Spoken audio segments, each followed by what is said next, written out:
I recently had the great privilege and pleasure to enjoy a conversation with Dr. Iya Whiteley, a cognitive engineer, space psychologist, and interface specialist. Dr. Whiteley has been fascinated with space since childhood and with the nature of human minds and their potentials. She has studied the highly developed physical and situational acumen of persons whose jobs regularly require rapid analysis and solutions that integrate training and intuition, particularly in high risk situations such as those encountered by pilots and astronauts. As a cognitive engineer, she studies the relationships between interfaces control systems and the operation of aircraft and spacecraft. As a mother, Dr. Whiteley has become an inspired teacher and explorer of the intelligence potentials of very young children and how we can both learn from and empower them to excel in their developmental adventures. She is the founder of the Cosmic Baby Academy, where she works with parents to educate and inspire them to explore the profound senses and abilities of their newborns and babies. She lives and works in the UK and is the author of an amazing set of books that give infants visual experiences that can potentiate their unique intelligence. Dr. Whiteley has also studied martial arts and Eastern traditions, as well as indigenous knowledge, in an effort to explore and integrate the wisdom these traditions preserve. I hope you will enjoy this conversation. Without further ado, Dr. Whiteley. I've been looking forward to our talk for longer than since you agreed to speak together. I was so deeply impressed by your interview with Danny Jones, which is probably the first time I encountered you. It's very rich and deep. And as something of a connoisseur of unusual minds, I have to say yours is one of the most beautiful and human, intelligent, and incredible breadth of your fascinations, your passions, your curiosity. It reminds me of everything that I myself am fascinated by. And I'm quite sure that both of my parents, who have passed on, are standing by and with great excitement. I know my mother would be absolutely thrilled to participate in our conversation, and I believe she will. And so too my father. And I'd like to just take a moment and honor all of the beings who have been your teachers and all of those beings who strive for the beautiful world that we all hope for each other and our children.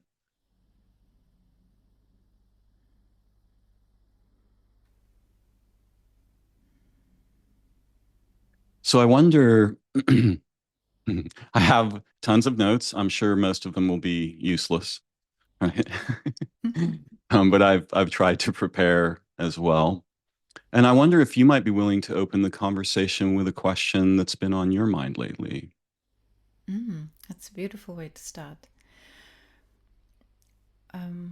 Well, I wonder, how do we show up most authentically when, of course, it's a question for me, and so that we are not abstracting what is meant to be coming through us, in our contribution, in our weaving of the tapestry of life. How can we touch each other so that we spark of each other in a beautiful way, in a way that ignites, my potential, your potential, children's potential. How can I not stop myself with concepts that I have, fears that I have, how can I be open for them to be evolving, reconstructing? So how can it be all moving? Mm. Because I often want to grasp onto things and make meaning, and want to understanding it almost like the mind wants to keep it there and not touch it again, but then encounter another human being or another plant, another dolphin, and it all goes to a like it reconstructs, like those, if you remember when we were children, we had those it's not a telescope but kaleidoscope, right? Right. Yeah. When you just make a slight shift or twist and the whole picture changes, and it feels like that there is this like infinite way to perceive the world. And I'm really curious how when I meet somebody, I'm interested, how do they perceive the world? What's their, can I look through their lens, through their perceptual experience, not just physical but inner? How do they, what's the world is like for them? And in a sense, hence the professions or things I chose to experience and to do and to communicate with people. Mm. Yes, this is a very familiar conundrum for me as well. Uh, there seems to be a powerful impetus to create concepts that are graspable and sort of freeze the situation into something that has stopped flowing, Mm. right? And is what highly structured and thus manipulable. Yeah. The kaleidoscope is a great toy of an example because it just keeps moving, right? Um, I understand that when you were young, your father introduced you to martial arts, which were prohibited to study in Latvia at that time. And I find this very interesting as someone who has studied Tai Chi and Qigong Mm-hmm. for a long time. No claims about skillfulness, but No, me neither. Look, yeah, I I'm more of a participant than yeah. yeah. Um, but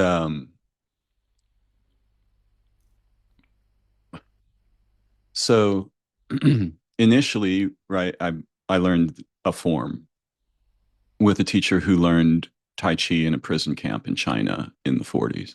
Mm-hmm. And I had always dreamed of doing what's called Tui Shao or push hands, Mm, pushing yes. hands. Yeah. Mm-hmm. And it just seemed like something that I was never going to get to do. And through a very strange array of circumstances, I met a group of older men who were practicing it every morning, and they invited me to study it with them. I got very lucky. It was like having seven teachers, who every morning for free, right? You couldn't buy it if you tried, No, no. And Do you want to say what it is? Because I think that's interesting. There's a certainly, concept. Yeah. but of course I'll fail because how can we say what things are, right? This is one of the Yeah. primary fictions of modernity is that we think we can say what things are. Yeah, but Um, the experience, like yeah, what's, absolutely. yeah. So in Tuishao, at least what we were doing, or pushing hands, it's a very intimate, physical experience where we're very close together, right? Someone is, right in front of you. You put hands on each other, and there's a kind of a dance that ensues. I don't know how it usually is with women, but with Mm-hmm. men, it tends to become competitive very Mm-hmm. quickly. Mm-hmm. And the less trained they are, the more competitive it becomes. Mm-hmm. Thankfully, the sort of the two older, very skillful teachers, one from Britain and one from France. So these are two countries that have long had kind of a competition, right? They were very soft and much more interested in learning. Um, so you essentially play at the exchange of force Mm-hmm. or the reception and the transformation of force. And one of the teachers, his name was Guillain, the Frenchman. Um, he was incredibly skillful and very sensitive. And one of the things he would say is, when you touch, it's a question. Right? You're asking a question. And the response changes your question, which changes the response, and you follow this flow, right? And I saw many. One of the things that was hilarious is that Guillaume was somewhat well known, so people would Mm-hmm. stop by Mm-hmm. um, because the martial arts community here in San Francisco is Oh, it's in San rather, Francisco that yeah, you're yeah, doing. Okay. Mm-hmm. yeah. It's very sophisticated, or how should I put it? It's very rich and diverse here. Okay. So you get these guys wandering in, and it was really like those old Western movies where there's like an old gunslinger sitting at a bar, and the young kid, comes in and wants to Yeah. fight him, right? And the old gunslinger is like, oh God, not this again. Yeah. Yeah. But invariably, whenever they would use force, very unfortunate things would happen to them.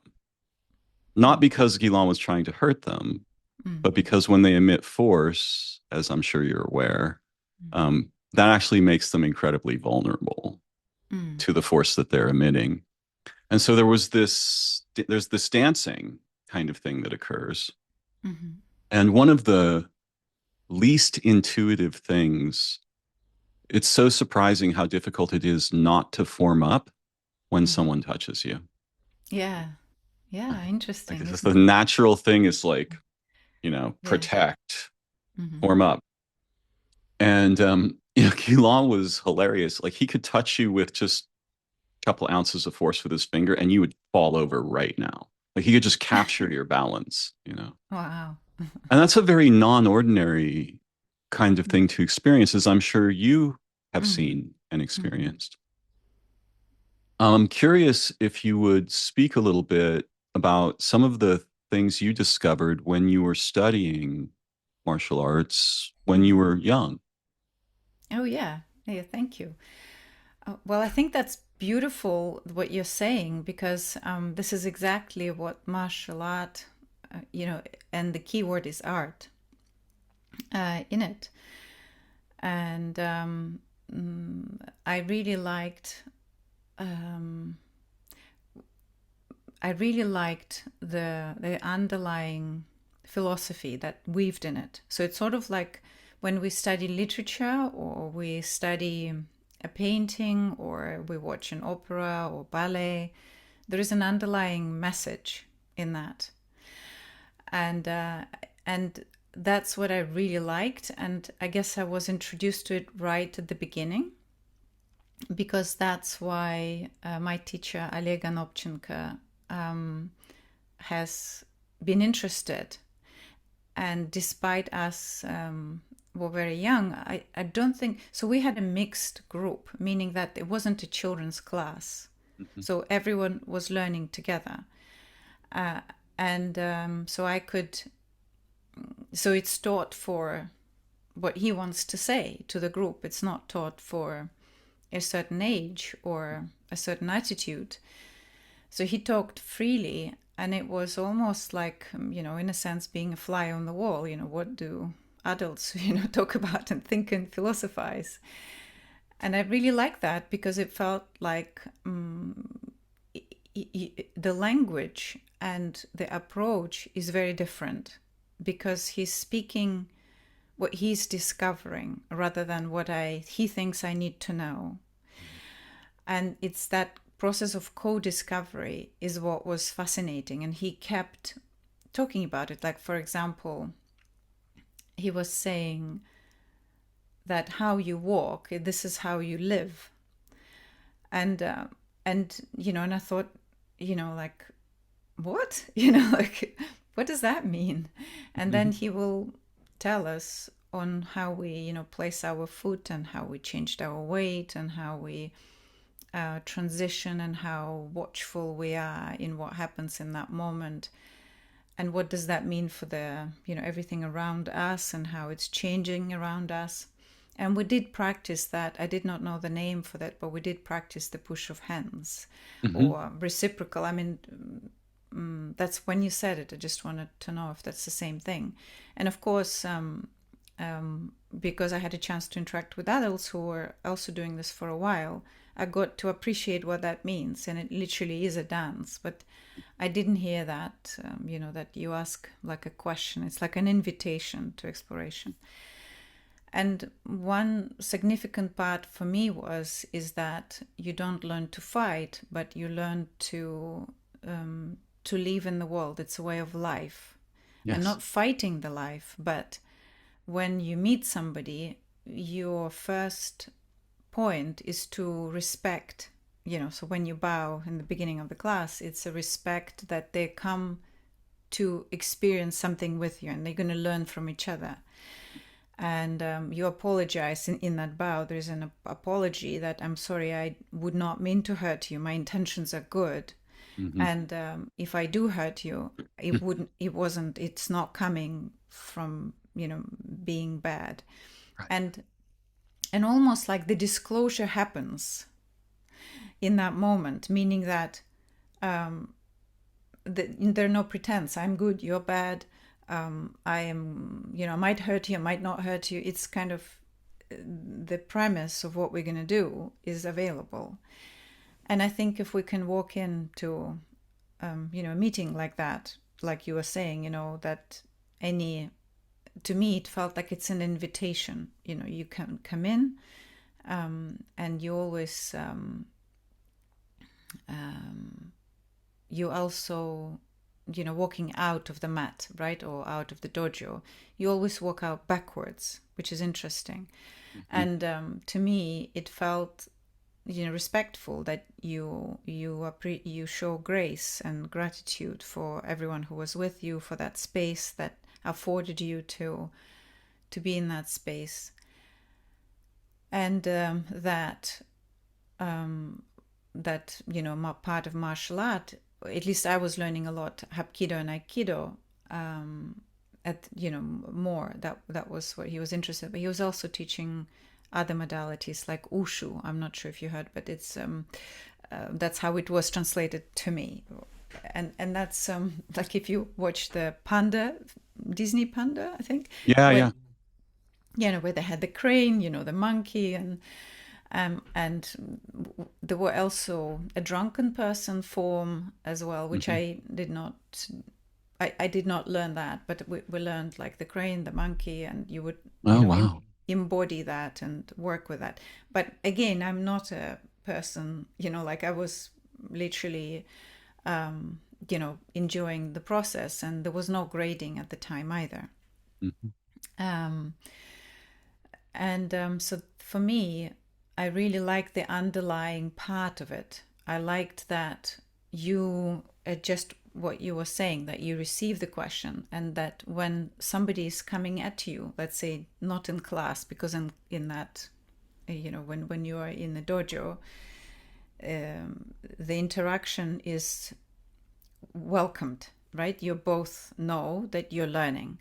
But if it's happening outside, you are watching what happens with it before you are actively blocking it, containing it.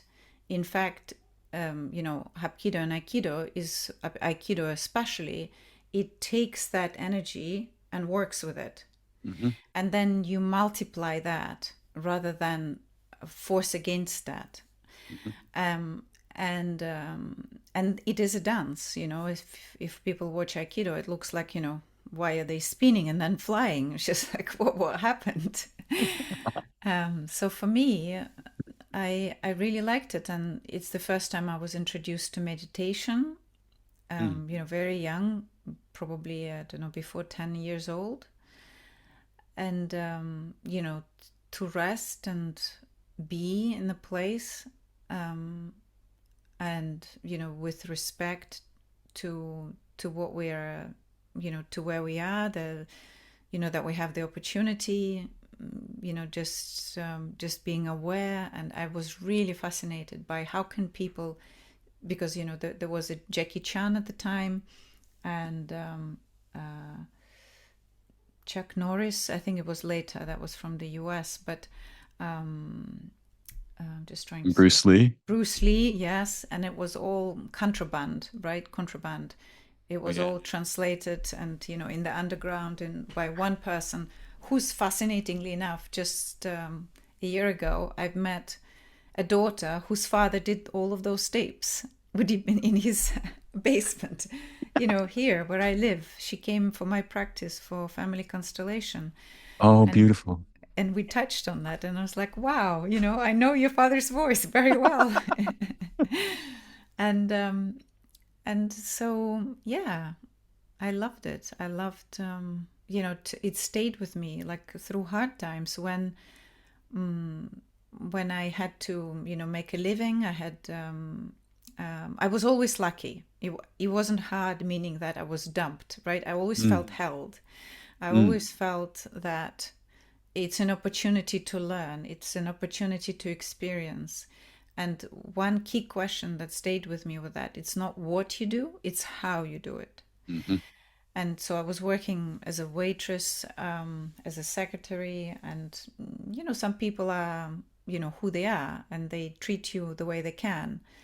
And I would say, well, how can I be, more efficient, more, you know, more graceful, more peaceful, more respectful? How can I change their attitude? How can I, make it, like that Aikido aspect? How can I take that in and, let it have its own life, but not engage in that, sharpness, let's say. Mm-hmm. And so I really loved it. And I remember, like walking with these trays and seeing like, how can I balance, better? How can I step in such a way that I could, smooth through that space where I need to get those drinks? And, like, that kind of, it gave me a sense of playfulness, despite what you're doing. And so it never, so it always had, I'm ready to engage with what's coming, if it makes sense, because I'm Mm-hmm. interested. Yes. What else can I find out? What else can I explore?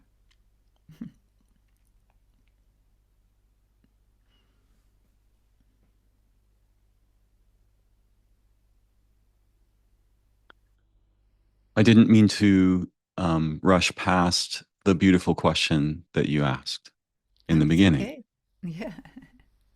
um, which, if I may attempt to paraphrase it, was something resembling how can we come to life and the current moment and our activities and our passions and curiosities and our challenges with presence and awareness and heartfulness, Mm. something like this. Did I get the spirit approximately Yeah. good?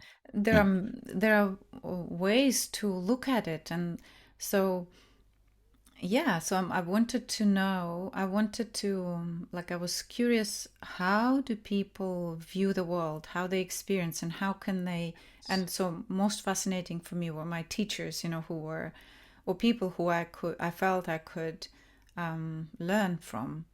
And so I actively stayed in the, you know, as in close proximity to as many as I could.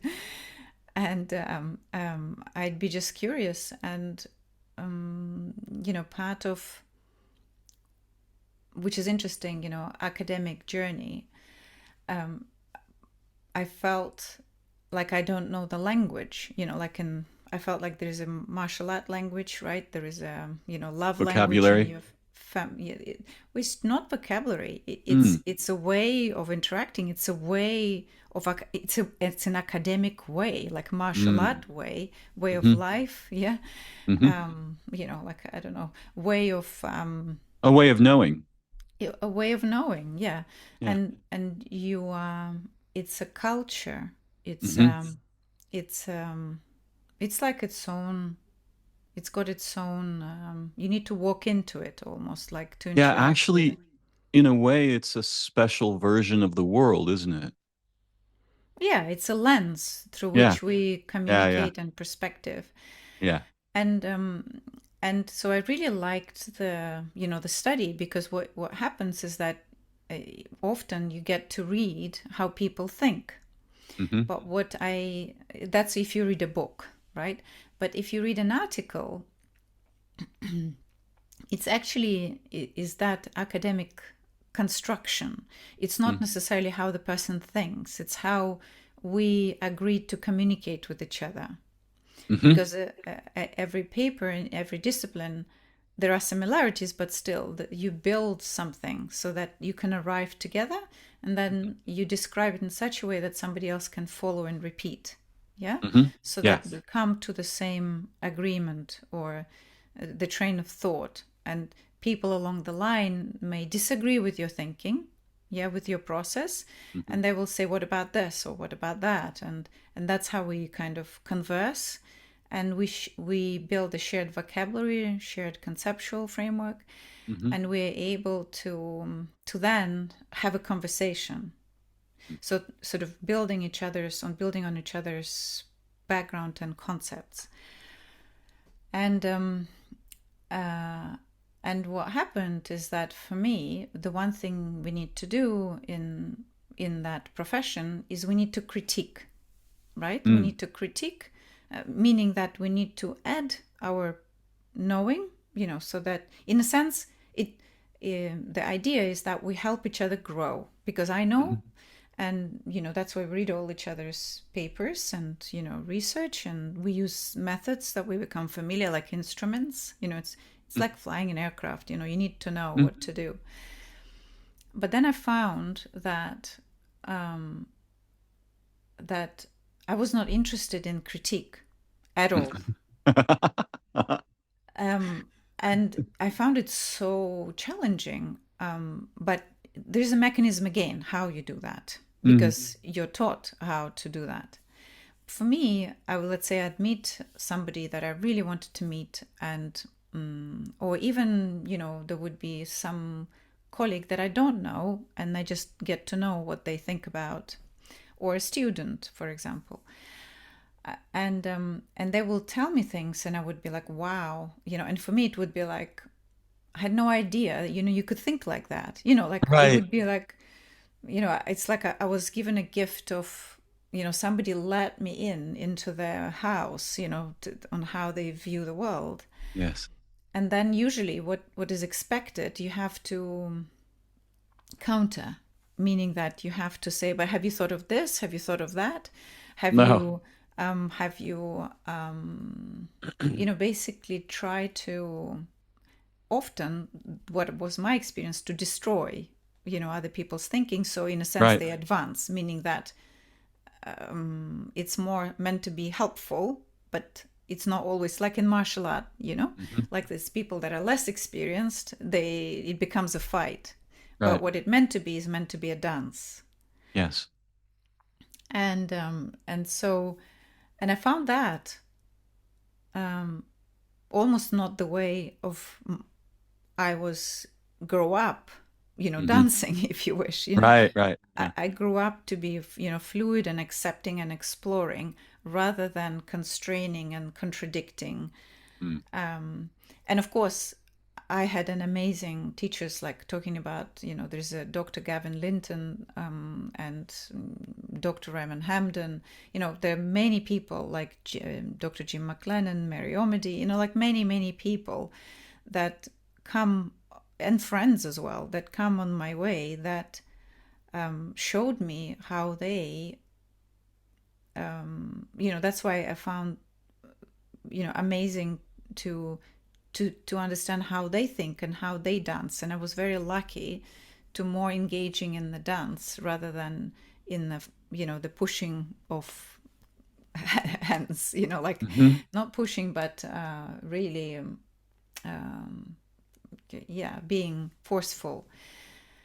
So being more in the art of that conversation.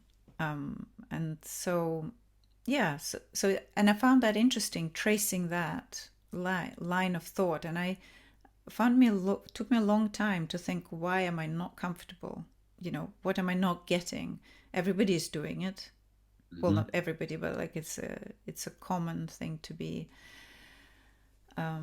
It's the way we construct and build the foundations of particular concepts and science. And it's almost like you had to dismantle something in order to add something, and I Mm. was not happy with that.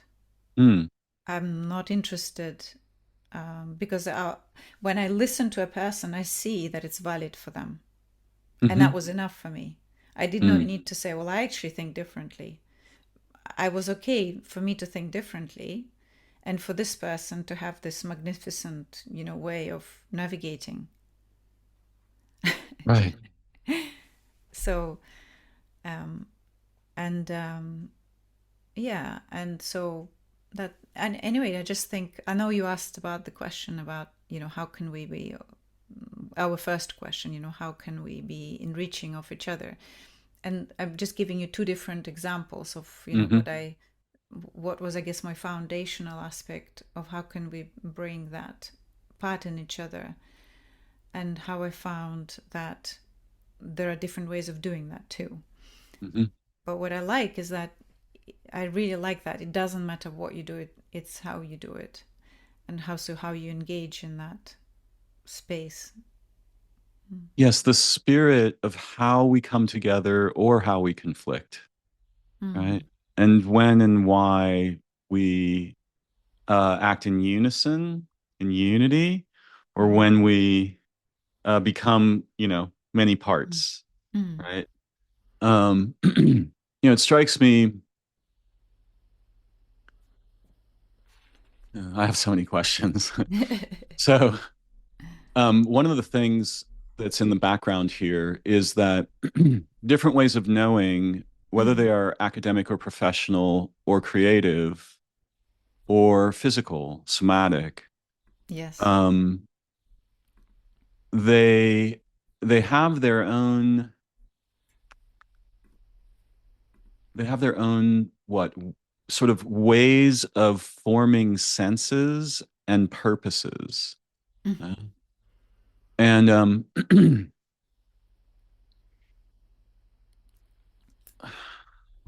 one of the things I've become aware of as I've gotten older is the power of agreement. When humans have a sort of a Mm. beautiful agreement as they start out in any endeavor or conversation, Mm. when if they've made that agreement either informally, as we do, for example, when we play together, right? Or Mm. if they've made it formally. So, for example, I have I have a few friends who we might say are very conservative politically. Mm. And I remember in the very early part of one of these friendships, because I knew I was going to become friends with this man. I'd actually had a dream about him the night before we met and his dog. And in the dream, I saw his little dog. I knew the moment I saw him, oh my God, this is the guy I was dreaming of last night, which is a fairly uncommon thing, but something I pay attention to. So when we met, I just said, as we were talking, you know, and this is somebody who say watches a lot of Fox News Mm. in the U.S. I said, I wonder if we could have an agreement. He said, what are you talking about? I mean, I said, just, like a basic agreement. It's like, well, what are you thinking? I said, could we just agree that when we're together and we're talking, we will always try to help each other see more clearly. He said, oh, well, that's what's what everybody does. I said, no, I Mm. don't think that's what everybody does. So we talked a little bit more about it and we agreed. And the spirit of that agreement had a very strong effect on keeping us playful and in unity together rather Mm. than you know Yeah. uh right, just how shall I I put know. it, I know more reinforcing facts. yeah, reinforcing our biases Yeah. or jousting with our biases. Hmm. Um, so I think you are the only person that I've ever heard use the phrase cognitive engineer. What a fascinating idea. Um, Mm-hmm. because, of course, um, uh, you are someone who has been uh, very focused in a variety of your academic and professional concerns in enhancing interfaces. Mm-hmm. So, for example, the instrumentation in the cockpits, Mm-hmm. um, and the instrumentation in spacecraft. And all around us now, interfaces are everywhere, right? Mm-hmm. Of course, they have always been to some extent, but they were much simpler when I was younger. Mm-hmm. Um, and it strikes me that a cognitive engineer, we use something resembling interfaces in our minds, right? Mm-hmm. These are perspectival lenses in a way. Mm-hmm. But most of those that the common folks and even us uncommon folks use, these Yes. are prefab lenses. We didn't make them together for each other. We largely inherited them from our culture and so forth, in many Mm-hmm. cases anyway, right? Mm-hmm. So I would love it if you would say something about how you became interested in cognitive engineering and how you see that discipline or art.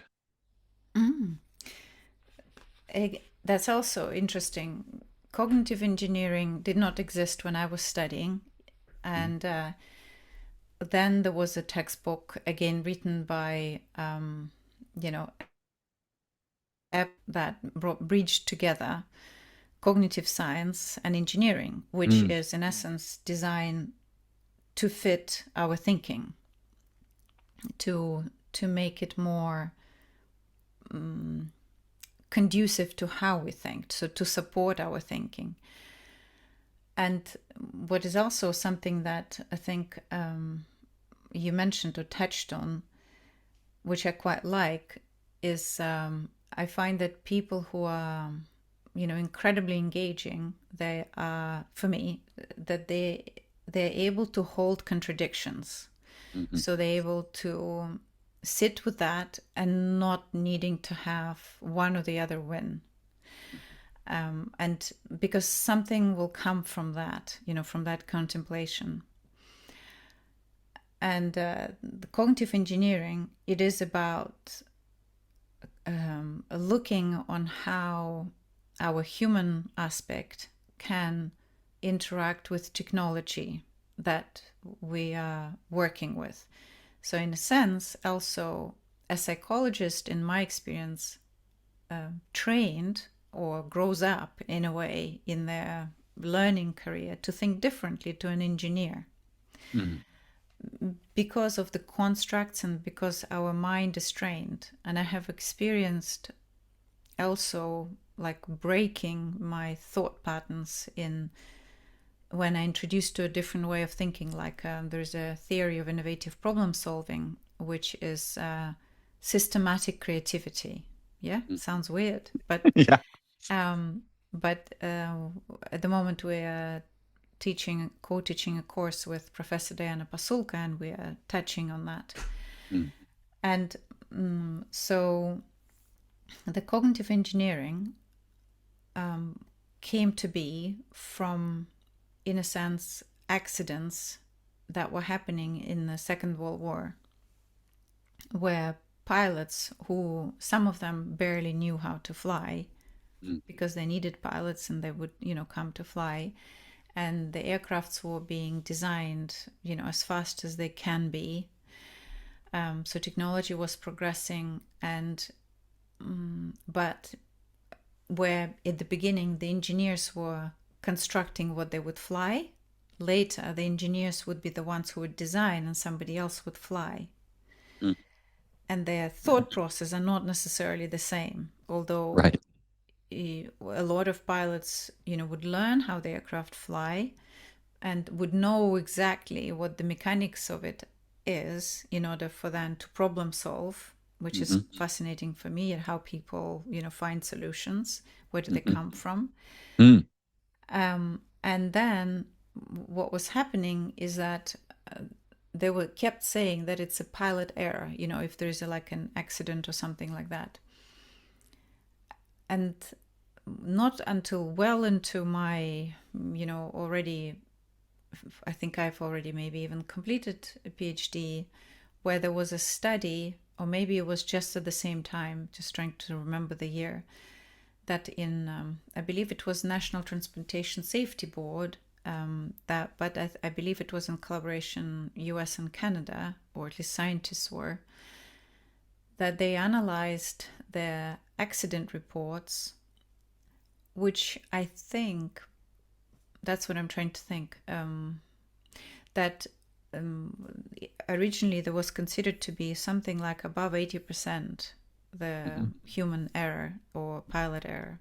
But then when they analyzed, having this new field trying to ascertain what the human is capable of, how do we make mistake, when do we make mistake, how does that afforded by our environment, how does the environment tricks us in a way, or how are we tricked by the environment, or how is our concepts then makes us perceive things differently, and so on. Mm-hmm. As it was being developed, it was more and more clear that we can actually design better so the human error doesn't happen. And not only design, but procedures are also designed, right? The communication is also designed. The pressure from the company or wherever you are doing is also designed. I mean, our relationships, in a sense, if you wish, we are designers of it. But anyway, there is a construct of that. And all of these factors, they are human factors, but they're not necessarily pilot, single point of failure. Right. And that's when Jim Reason, which became a very beautifully, I think he just had a really beautiful way of explaining it. He was it's called Swiss cheese model. And it's like, having cheese with many holes when you slice it. And the accident would happen when the cheese, all of the holes were aligned. Mm. And every slice is a barrier for that not to happen. And that would be, for example, the training, the interaction of the crew, two different things. The management, the way the aircraft is designed, how the weather was, the timing, what was the air traffic control doing, what was our, friendships and relationships alike, all of that, what was our physical health. And if all of those barriers, the arrow, literally the arrow, it's analogous words, right? The arrow and the error, if it pulls through all of those barriers, that's when the accident will happen. So the idea is to see, well, how can we strengthen and change these barriers, modify them so they become, so that the holes don't align, because we have to acknowledge that the holes are there, right? Right. And in that field, there were human factors originally, it was called. Then there was something called ergonomics, which was more about physical dimensions. Can I reach that button? Is the seat high enough for me to see? Or am I cramped and I can't move and I get tired? And also the new field was being, designing for cognition, which is the cognitive engineering. So again, I'm not the first. There were, I was learning from the masters, who were mastering that skill. And that I loved it, because again, it was all about, how do people think? How do engineers think? How does, the pilot think? How does the management think? So that study, to come back to that National Transportation Safety Board study, they analyzed the accidents going backwards, because we started to record really well in detail what was happening, not just with the pilot, but all the experts around will come together. The airline, the management, the air traffic control, the family, everything will be pulled together. It will become more systematic analysis. And we found that the error was just above 50%, what was, barely, that it wasn't, a pilot driving or flying. He was not, the attribution was incorrect. So there Mhm. were other slices in that cheese, Right. the barriers that broke, Mhm. that did not help, and it kind of all came together for that one single person to resolve, and they couldn't because it just happened to be that it was not just their contribution, it was contribution of the whole that brought that situation to be what it is. So yeah, and of course enhancing interfaces played a big role because at the time we were converting from analog, which is a clock instruments where you can see dials and like they drop as the rotation of the engine, or fuel, or your needles for compass and so on. There were all sorts of pressure gauges, and they all gave you this almost like, I would say, a transparent view of what was happening. You could see it. You had to scan a lot, Mhm. but if you had a picture in mind and you did not see that, the mismatch will tell you that you Right. need to be paying attention. But we introduced, I'm talking about, many people, not me, not just people I worked with, but like the industry was introducing three different philosophies. So there was Airbus that went very much electronic and removed the hard wiring. So they removed the yoke and it became a stick, like something like you would use in a game. Mhm. And there was also Boeing remained, hardwired the aircraft still with all the connections. And also the cockpit philosophy, as it happens, which was at the time only coming in. So there was a French engineer called Etienne who was wrote the first cockpit philosophy manual, which was, I still have it. Maybe Mm. that's amazing. And so it was on how it should all come together, because it's like all this team with electrical, mechanical, people who design instruments and navigation procedures, they all had to come together and draw the same from the same palette. They had to agree on the colors, on the shapes, on timing, when the information was presented. So it became almost like you had to flip a book in order to get to the information, because all Mm. is available, but you need to be on the right page because it was Mm. on the computer screen. And that's when it became, I would say, significantly pertinent of what we put and not put and how we can put on the display, because we no longer needed to put a clock. We Mm. could put anything. Right. Yeah. So, um, that is surprising. I think I had imagined, um, I had misinterpreted the phrase Mm. in the sense that uh, so obviously you are speaking about the relationship between, um, in this case, pilots Mm-hmm. and engineers, Mm-hmm. and the interfaces through which the pilots relate with the aircraft and their situation. And so, what is meant here is something like um, the designing of interfaces to um, to make human cognition in the situation as fluid, adaptive, and effective as it can be. Something like Beautiful. this. Yeah. Yeah, exactly. Yes. Yes, I had been operating under a misapprehension about that term, possibly because of my own peculiar interests, right? I thought cognitive engineer is someone who re-engineers human cognition, right? They make new ways of having minds, right? And this kind of thing, right?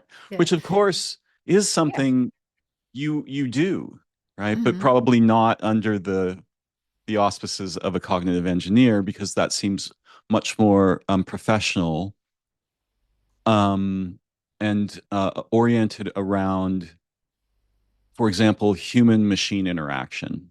Mm-hmm. I see. Yes. Yes, exactly. So Mm. it's very much based on physical engineering. So Right. it's or physical space.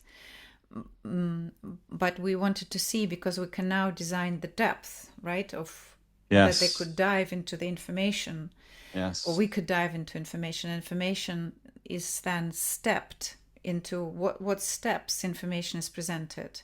So we want to build that. I guess it is a worldview, but meaning in this case, that philosophy on you need to understand and be trained on how to agree on the philosophy on how the aircraft would fly.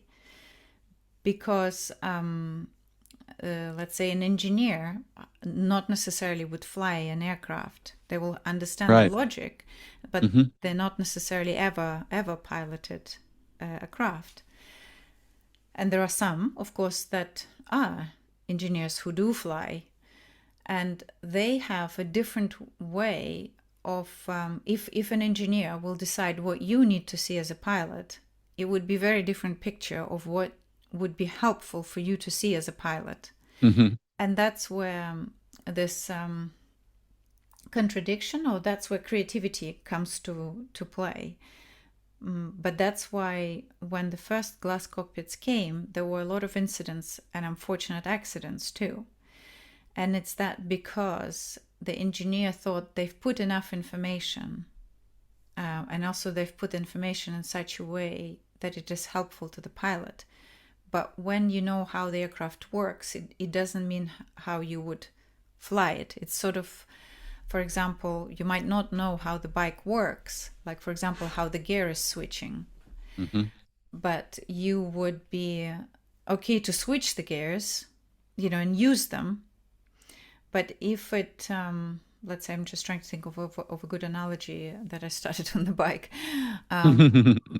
But let's say for some people it will be counterintuitive, let's say, to push with the finger to Hmm. change the gear up, and to or to push with the thumb, let's say, to change the gear, let's say going down. Hmm. And in fact, I believe I have had experienced that myself on two different bikes, that one would be using one method and the Hmm. other one would be the other. And I would have to almost switch the gear before I get to the hill. So I test myself if I switched it the right way around.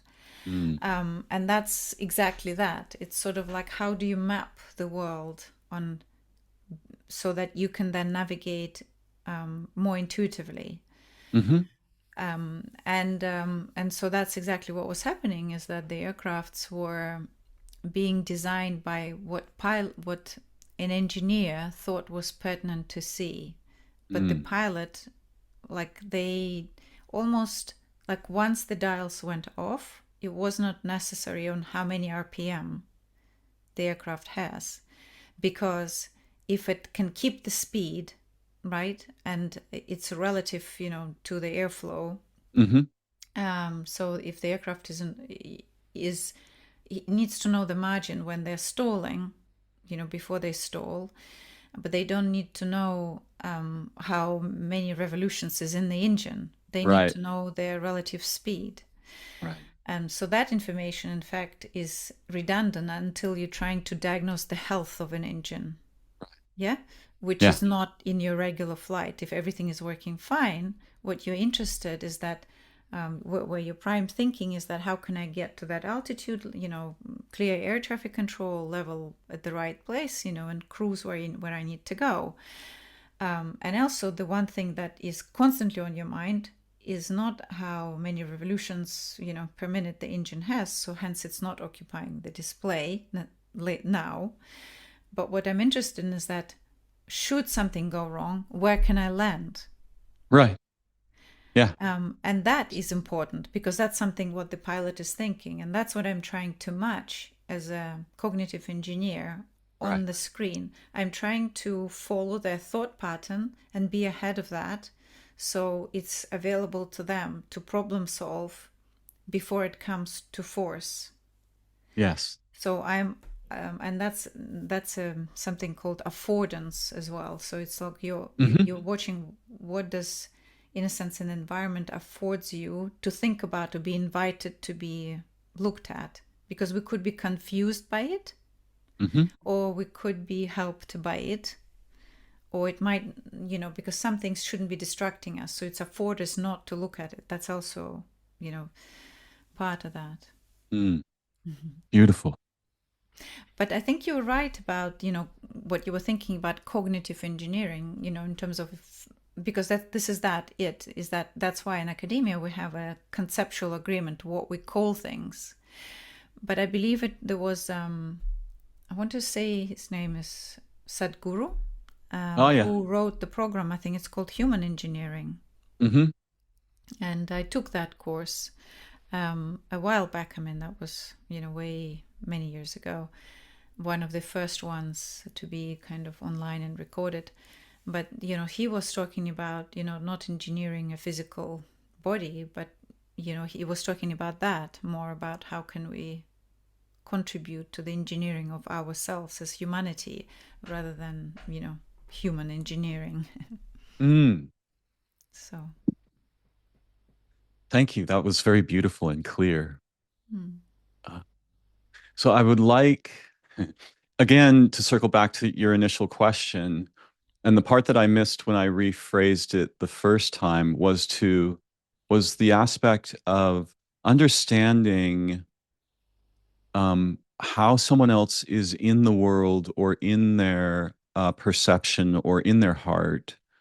What is the world like for the other person or someone who we come together with? And having listened to many of your recordings and interviews, um, there are a lot of implications in the background of features of your history and your education and your work that don't seem to get, how shall I put this?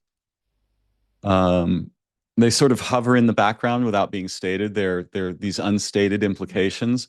And one of them that I think is very provocative and interesting to me is what stops the pilots from speaking about their pilot sort of their way of being pilots with people who aren't pilots.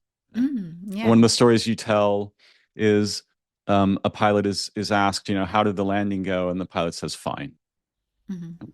And we all know that that's not how the landing went, right? That's a sort of a public face, Hmm. right? A professional face response. And the surgeon who was doing the incredible non-protocol Hmm. surgical behaviors that were amazingly effective. If I understood your story of the particular surgeon I'm thinking of, not only did he not communicate his expertise, apparently he had not even formalized it yet until he reached a phase where he no longer had to be concerned about how should we call it? Failure to follow protocol, losing his job, this kind of thing. And so one of the things that I want to ask you about is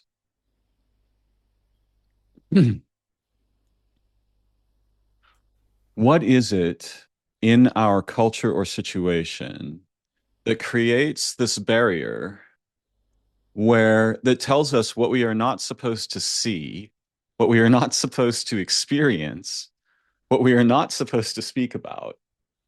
What is it that is producing, like, who is the arbiter of the supposed to in Hmm. these circumstances, in your view or in your experience? What are your thoughts about this? I think it's similar, this question, to that comparison. It's almost, I would say, maybe a good analogy is British politeness, for example. Yeah, Yeah. it's sort of like you just don't comment for things that are not appropriate. They shouldn't be happening, so you don't comment. But they're happening and everybody's looking, but you don't comment. And it's an etiquette, right? It's the other word is etiquette. So, like for example, if somebody, something happens, very humanly at the table with somebody, and people would be just like, they Yes. would. It's just polite, and it's nothing wrong with that, right? It's just an established way of how we agreed. It's that agreement, the power of agreement. But here is that it's the agreement you don't sign, but you end up with. You learn these unseen rules, unwritten rules. And let's say in surgery, it's unseen rules is that you don't want to be sued.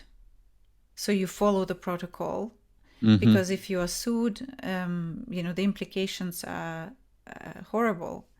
But what they're trying to do is to save life. Not a single event. I can't. The people I spoke with, Right. they're not trying to hurt anybody, right? So is the pilot. They're not trying to, purposefully. Well, there are instances when there were, unfortunately, people driven to a particular state, which is the human state. But generally, not generally, but specifically the surgeons I worked with, there is a great concern for them because they know the life depends on it. And yet they are sacrificing, they're putting themselves in a very vulnerable position where if they break the procedure and something goes wrong, but they can see that's the best point of action at this moment. In fact, they're often not analyzing that that's the best action. They analyze afterwards that was, in fact, the right move. But they have a knowing about it, which comes from experience. It's not just, came from somewhere. It's developed like clues that they read, that they haven't come to articulate it. That they then, if we watched what they've done, they can articulate it. But they haven't become formalized. And from that, we could have new procedures for new experts, for exchange of expertise and new students. But this supposed to, in the culture that I worked with, if it's safety critical culture, it's to preserve safety, right? And there's something called inherent procedures, inherent designs, components, which go because somebody died. So we now have that step so another person doesn't make that mistake. So the reason we, for example, in the aircraft, there's something called crew resource management training, which actually was an aviation based from accidents that it developed and then was adapted by the medical domain. And it's one very good rule is that you always speak up, even if you think it would be a stupid question to ask or it can't be happening. Yeah, you just say it. Because there were accidents when the pilot who was less experienced thinking, well, captain surely knows this. If I say this now, that'd be, ridiculous. And they don't. But, we're busy in our mind and we're doing of some other things, and we may not be spotting things if we're not paying attention or thinking of paying attention, which is called selective attention, or there is also narrow and tunneling. And that's supposed to is that was a culture built in aviation, that you were not supposed to speak over the experienced person. Yeah. And then that culture took a generation to change. So until the new inflow of pilots came in and they became more advanced of their junior ones, that culture took place where you speak up, irrespective if you are the junior, and it's not being brave or clever. It's about keeping, everyone safe. And if it's a silly thing, well, just move on. Nobody is speaking down to you. Right. or thinking that you're undermining somebody's capacity or experience or intelligence. And that's a growing up of culture as well. Mm. Mm. So these are kind of two examples on in safety critical environment. And I mean, I think that it in some parts of academia, it's also inherent that you don't speak over somebody who is more experienced than you, and it's almost like a culture of particular. It could be laboratories, institutions, and as you come in, you learn that, and it's unspoken. Often, they don't give you a rule book. You Mm. have to read into it through being there and watching and listening and seeing and having an invitation to speak or not to speak. And it becomes very obvious quite quickly what can you say and what you can't say. And people watch by colleagues, what happens to them, and then you don't do that. Mm. And so yeah, so in a sense, who puts that? It's us. It's us, and we are perpetuating if we don't speak up. Mm. And that's why I think, how can we, each of us, contribute and note the concepts that we hold, at the beginning of our conversation? How can we not impose them when there may be a very more fluid way to interact and have that playfulness and clarity and discovery.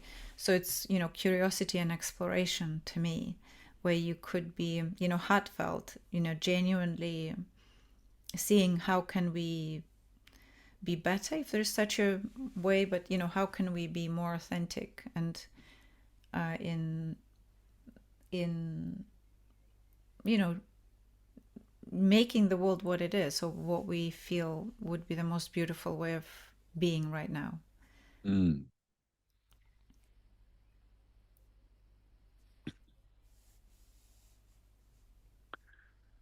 So, if I understood you, you were saying you were pointing at a few specific features. One is something resembling etiquette.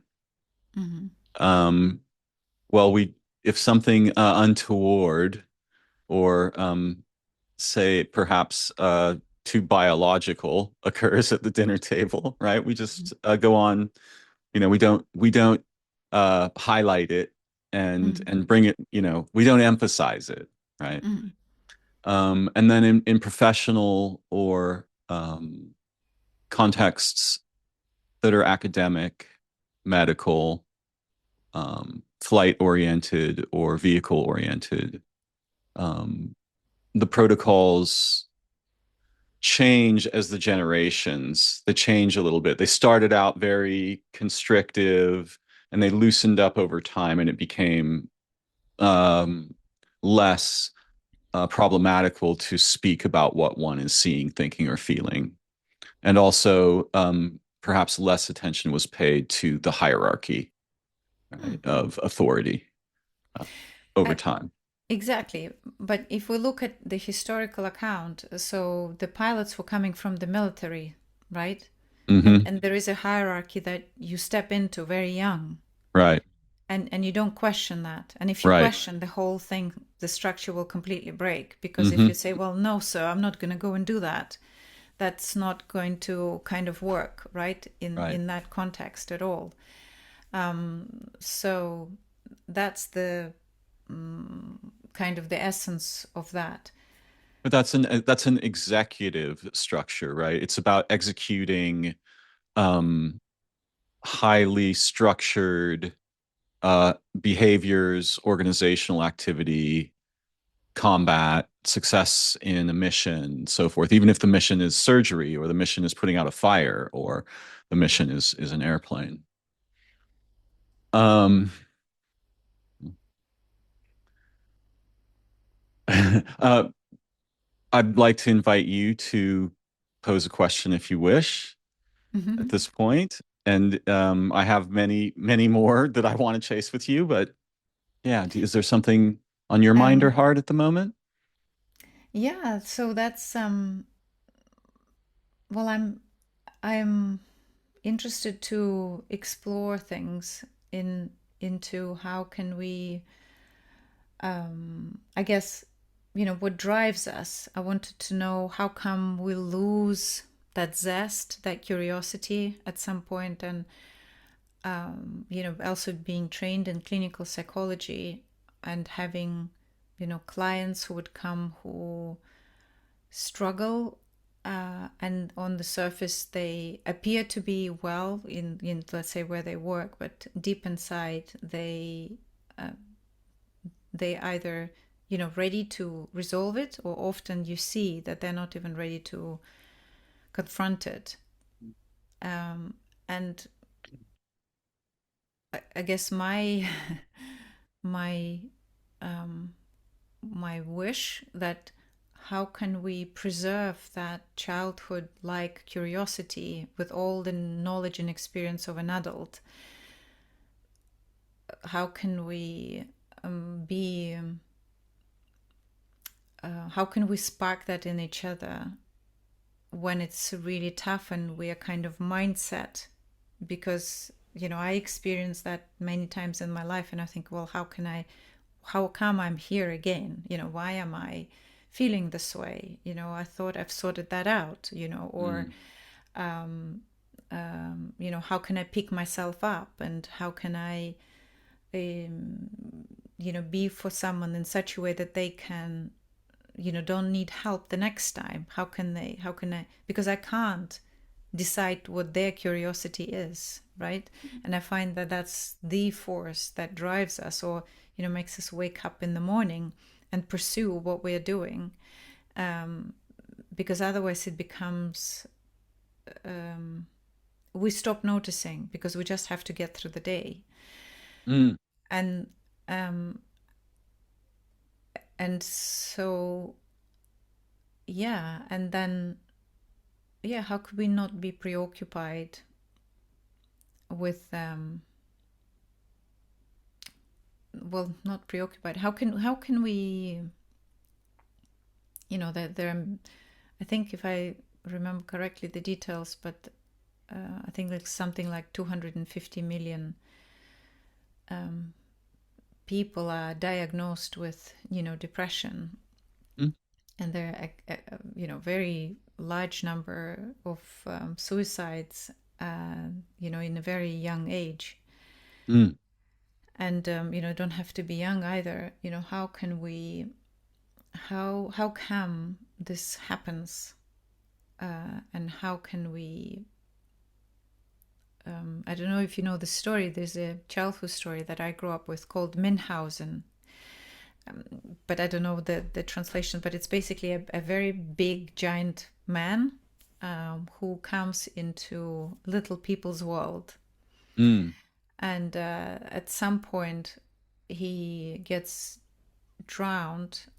I probably would love to read the story again now, but he drowns in a swamp of some kind, and he pulls himself out by his hair, by the Mhm. plit that he has in his head.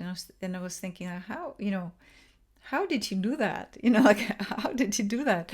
Is because it's not possible. And as a child, I wanted to try. I wanted to do things that to see, Right. how does that work.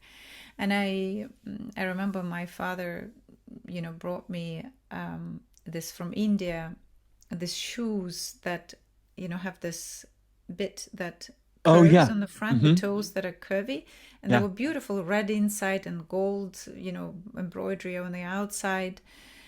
And the story that I was learning was, not reading, but reading a lot.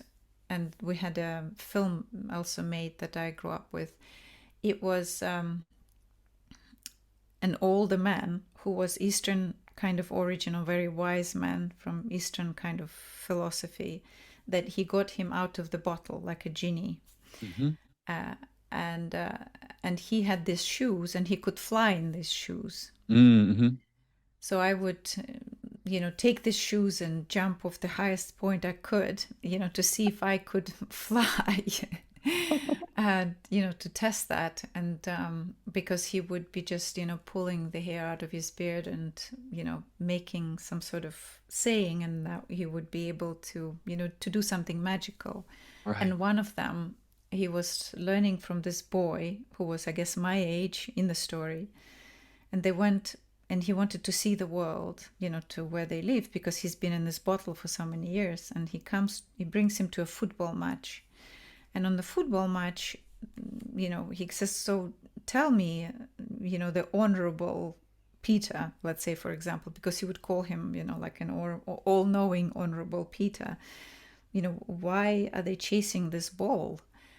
And he said, why are they fighting? What's the point? And he got tired of it, and he pulled this, hair from his beard and gave a ball to everybody, so they don't need to, fight and shout anymore. And that book was full of beautiful breaking the concepts. Why is this like this?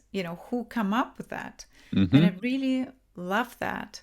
And that made me think also, similar to martial art, is like to question, that book really brought to life that point, is that why is it like this?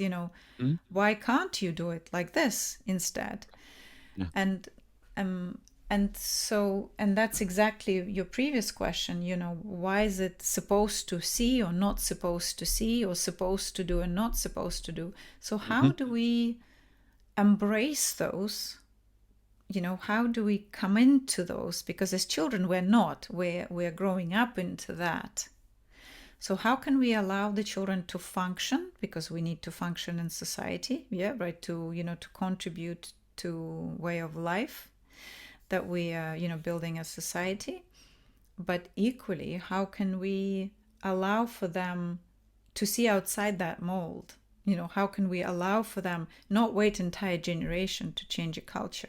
How can they be questioning it in the most appropriate way, offering solutions that the ones that they haven't seen?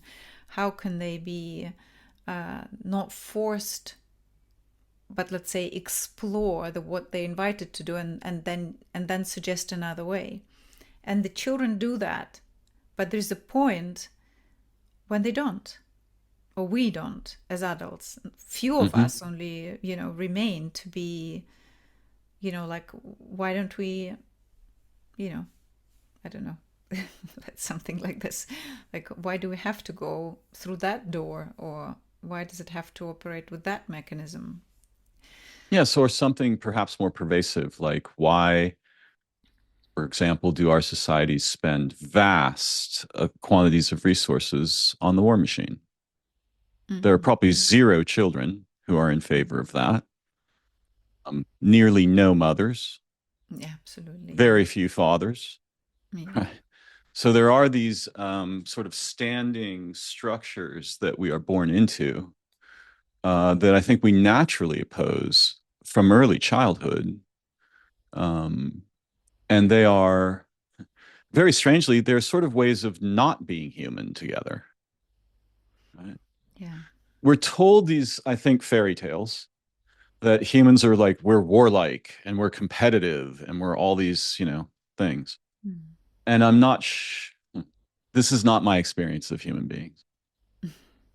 This is not my experience of organisms.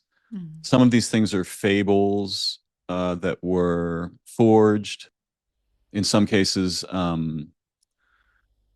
to weaponize Darwin's findings, right? So that the war machine and industry could justify themselves by a very crude interpretation of evolution and this kind of thing. But one of the questions that was in my mind, so I think I've always been very rebellious in terms of structured modes of social, commercial, or military behavior that, shall we say, or corporate behavior that set the tone, right? And we're not supposed to do anything that violates this weird tone, but it wasn't really made by a human being. It's almost like the absence of human beings made these structures. And when you're asking about um, the vast populations of people who experience depression and people who commit suicide, and the great suffering that everyone, has some share in. Um, it seems to me that much of it is egregious, wildly unnecessary. Something has gone sideways in the developmental arc of our species. And there's some, it seems to me, I'm curious if you would agree or what your perspectives on these matters are. There's some, okay, so one of the things that I've seen, and I'm very curious about our situation on Earth. I love this world. I love the living places, the living beings. I love the sky, right?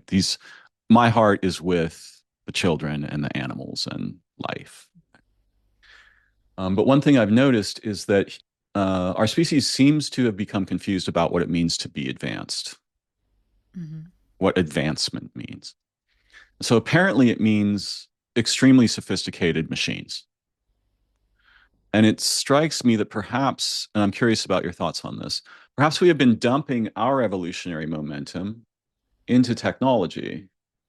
And primarily, I would say for war and commerce, right? A little bit for science, like medicine, science. Right? When it seems to me that actual advancement is relational unity, right? It's like actual advancement would be cognitive and relational technologies that raise the bar for our people and for the living world rather than something that poses a direct threat to those. What are your thoughts? Yeah, it's a very challenging question always when we come to choices we make, and sometimes we are born into those choices in a sense that it doesn't feel like a choice, or we end up in a situation where it's kind of so the only choice we could make is that how are we going to do it, not what we're doing. Mm, And I feel that is probably it's it's like the internal weather is what we have the capacity to modify. And so you have like a candle behind you, it's that having light that we can spark other light, and transfer our being infectious in being curious about the beautiful things. mm, And I find, I worked in all sorts of industries, and it was always challenging to see the choices, that we make, and how we're driven to those choices, and what is funded and what's not funded. As an academic, very much it's very obvious once you're on the scene and what you do and how things are chosen, including medicine. hmm And and the people who make decisions are just people. They are not they're not anyone with a superpower, just like you and I. They're just a person living their life, and they happen to be in that position, and for some reason they are empowered with that particular decision. It's equally, I think it's equally pertinent how we interact with each other in every moment. How gloomy, or how we look at each other, because there was a research study in Holland, I think, where put um, they've put an adult in the window sill, like in a dressing window of their shop, hmm and then and I'm not sure if it was just one adult. Yeah, I think it was an experiment, like a proper experiment, possibly with many participants, and there were also teenagers who were put in that. And the perception was that for the teenager that everybody was judging them. But for an adult, it was very different experience of what was happening.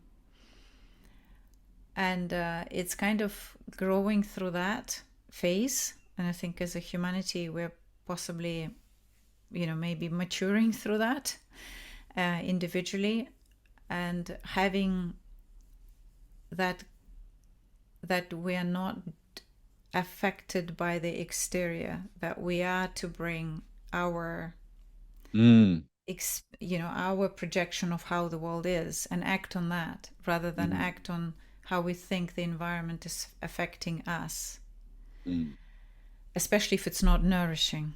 Yeah. Right. So, and that comes to, the choices of where we are at, and where the funding goes instead of where it could go, like education. And similar for space exploration, right? If it's not for a particular prime objective for protection, it seems like the funding is not prioritized. And there's very little blue sky research systematically taken out of possibility of doing so. When I just entered academia, I knew that there were professors who would do what they felt would be the next good question to ask. By the time I come to be, it was sort of like, if you don't ask the right question, you'd lose your position. Right. And if you don't pursue certain questions, you won't get funding. So my questions were not the ones that are driven by what I observed and what I felt being brought up by my teachers, people mentors who brought me to, hopefully fostered me to ask the right questions, that trust. I when I would ask them, you wouldn't get funded, and it's not the single person experience. It's economy, commerce, politics driven.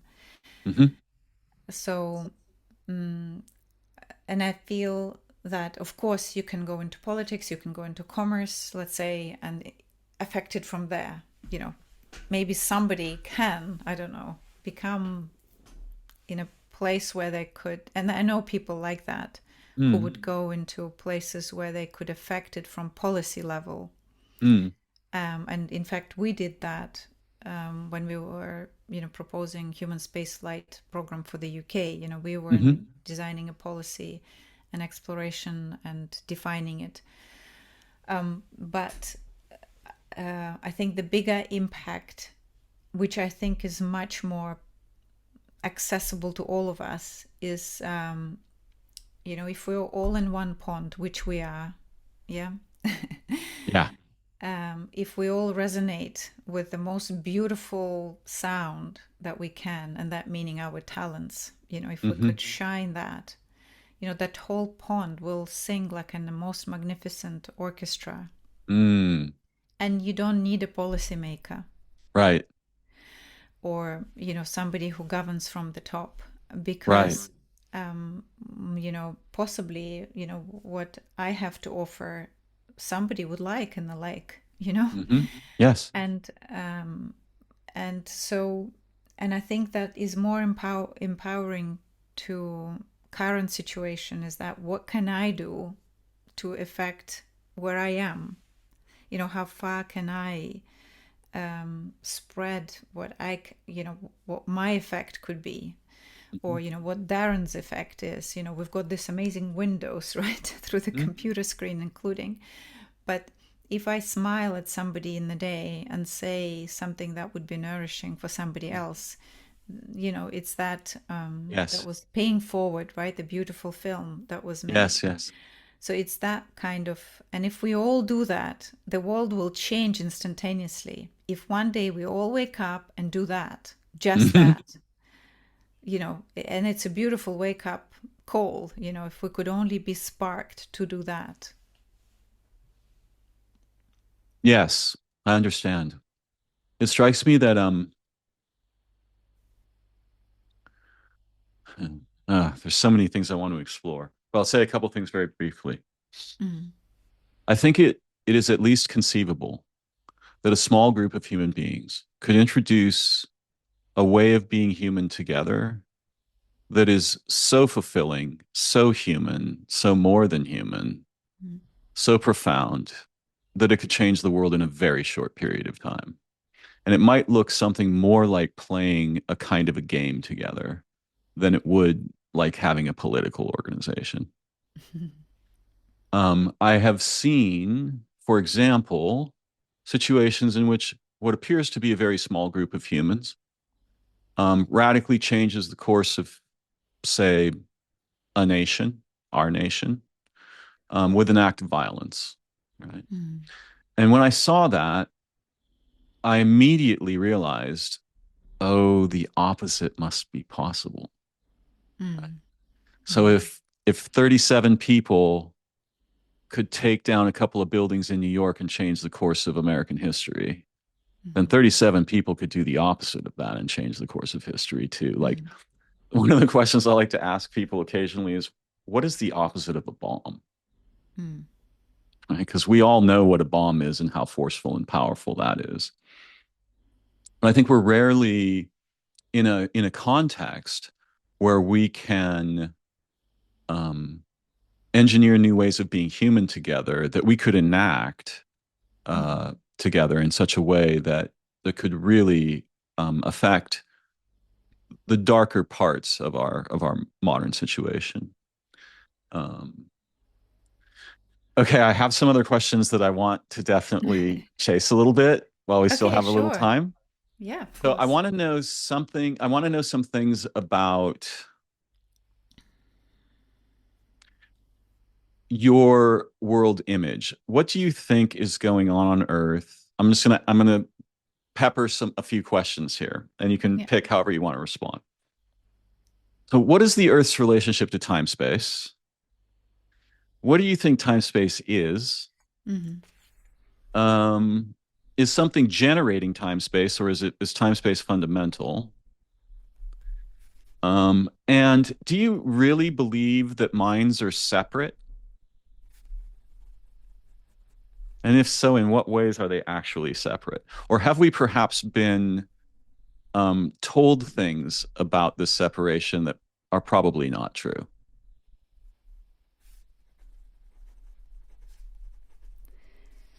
Yeah. This is what I wonder about, and of Good. course with the Me too. caveat that yeah, I'm not a physicist, right? So I don't even could claim that I can navigate quantum physics in terms But of yeah, how I want we to yeah let us just speak as beings and as mm, organisms and as right as yeah spirits, right? We yeah yeah. um, I'm interested in that, and I had experiences of time flowing differently.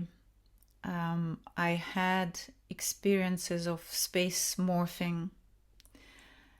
I had experiences of, life, people's life change, which, does change in space and time. And really, all of that arrives from experience, meaning that I went in purposefully. Well, I was lucky, I guess, to have been finding these opportunities and having them available. Where, for example, in practice of regression, where I wanted to understand, what is it, because I Yes. wanted to understand how, because there is a concept, right, that people use and there is a concept that it doesn't exist as well. There is a well, not regression, but meaning that let's say, because you could regress in time, but you can also go forward in time. Hmm. You can go, suspend certain moments as well. Hmm. And I wanted to know, can you really see past lives? Is there a past lives? Because you're listening to all of that, and some people remember their past life without regression, and we Hmm. know there is a whole department, I believe it's University of North Carolina, if I'm correct, that they're studying, case studies with children who remember things, and then they could find those locations. They can actually describe it, and then they go and find it. They take time and effort to research those possibilities. So there is some sort of, to me, it doesn't necessarily mean that there is past life. It's one conclusion from that. That would be assumption that they have lived there and they had those parents. But there is also, it's just we don't have other immediate ways to look at that. Yeah. So I wanted to learn the methodology and dive into it. So I have trained in regression, and what I found, and that's my view, and if I studied academically, that would be possibly very different, using different tools. But to me, it felt like I needed that experience in order for me to move on to the next phase, or to next awareness, or to answer the next question. It's almost like I had to close the loop of something, or open a door into something. And because if I go into, but it doesn't mean that it doesn't exist. This is another, Right. Yeah, I'm not saying one or the other. And I'm exploring both, which is, remember, holding the contradictions until something that percolates and comes forward. So I felt that if I went into regression, for me, and I saw something from somebody else's point of view, let's say it was, Darren's childhood, I don't know, Darren's experience somewhere, Sure. by the sea or something like that, then I would not take it for me to change. It wouldn't clarify anything about my experience or my consequences, because my mind wants to resolve cause and effect. Because we're told, if I resolve this, then this will happen, or if this is an unresolved, you get stuck in it. Especially growing up academically, as a scientist and clinical psychologist, we're told what holds people back, what advances them, what changes their perception, how to fix that, or how to approach into that, how to lead people. And there are many approaches, right? That they're more guided and they're more structured. Like there's cognitive behavioral therapy that helps people navigate, their life. And these are all tools. So I found that, okay, if it's helpful for the person to believe, for me to believe that it happened to me and it makes me a better human, great. Like I've done it. If it's abstract and it's in a way is not nourishing to me, then it just perpetuates the problem that I have. So to me, I feel, and again, some people would go into regression and some people will completely never ever touch it, with a long pole stick. Sure. And not even, it wouldn't even come up on their radar that this is a way to look into it. Right. And so that's one example. And what I found is that it felt to me that some of the events that we also could take it a lot, if you wish, what we are now exploring as between lives, for example. Yeah, there's this concept between lives. And again, I don't assign to any of that. It's just I'm exploring. I'm just as an inner explorer, exploring all of these notions through the methods that I'm introduced and looking through the teacher's mind on how they see and they teach us. So I'm picking up their concepts and seeing how does this apply in my experience and how does that shaped my experience and worldview and concepts. So how do they deconstruct, reconstruct? And it felt like, for example, to me, if I allow myself to say that time is flexible, that time, I could loop in time and I can be present with whoever or myself, you know, mostly our mind works, backwards in terms of that, not necessarily affecting the future, but and I felt that and I found that people responded to that very well who would go to the regression session if they hold space for that experience, which really means acknowledging it happened. Mm.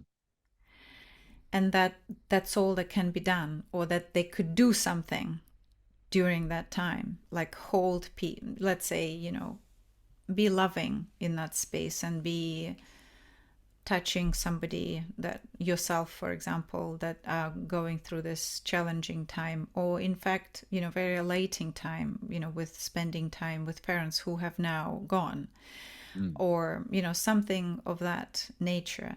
Then what, to me, it felt like it built a library of experience, because our brain, in essence, brain, perceives this as a real experience. If it's mapped enough in the perceptual field, it becomes, we can still put compartment to say this was in regression and this was a real thing, but it files into the experience of nourishing or not nourishing, to put it kind of very bluntly.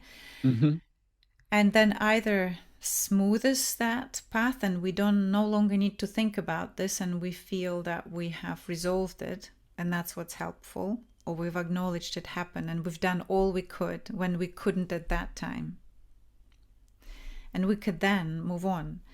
So, but it felt to me like some people describe, I felt that presence when I was there at the time when I was small. Mm. And I wonder, like, was that? Mm-hmm. Can we be omnipresent in the time frame? And it's about, gaining those experiences in cases, meaning that how many people perceive that way.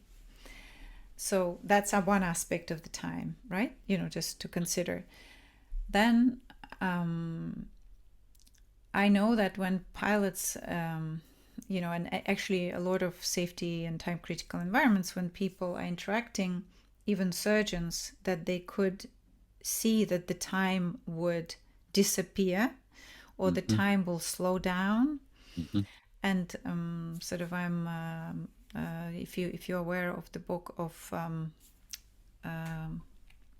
is a beautiful psychiatrist in the UK who wrote Master and the Emissary, I Oh, think. Yeah, Ian McGilchrist. Yes, yeah, I'm Ian McGilchrist. very Yeah, familiar with yeah, Ian or the McGilchrist's matter work. of a matter with things. Mm-hmm. And so he's talking about active parts of our left and right brain processing, Mm-hmm. and Hemispheric lateralization. yeah, on how are we,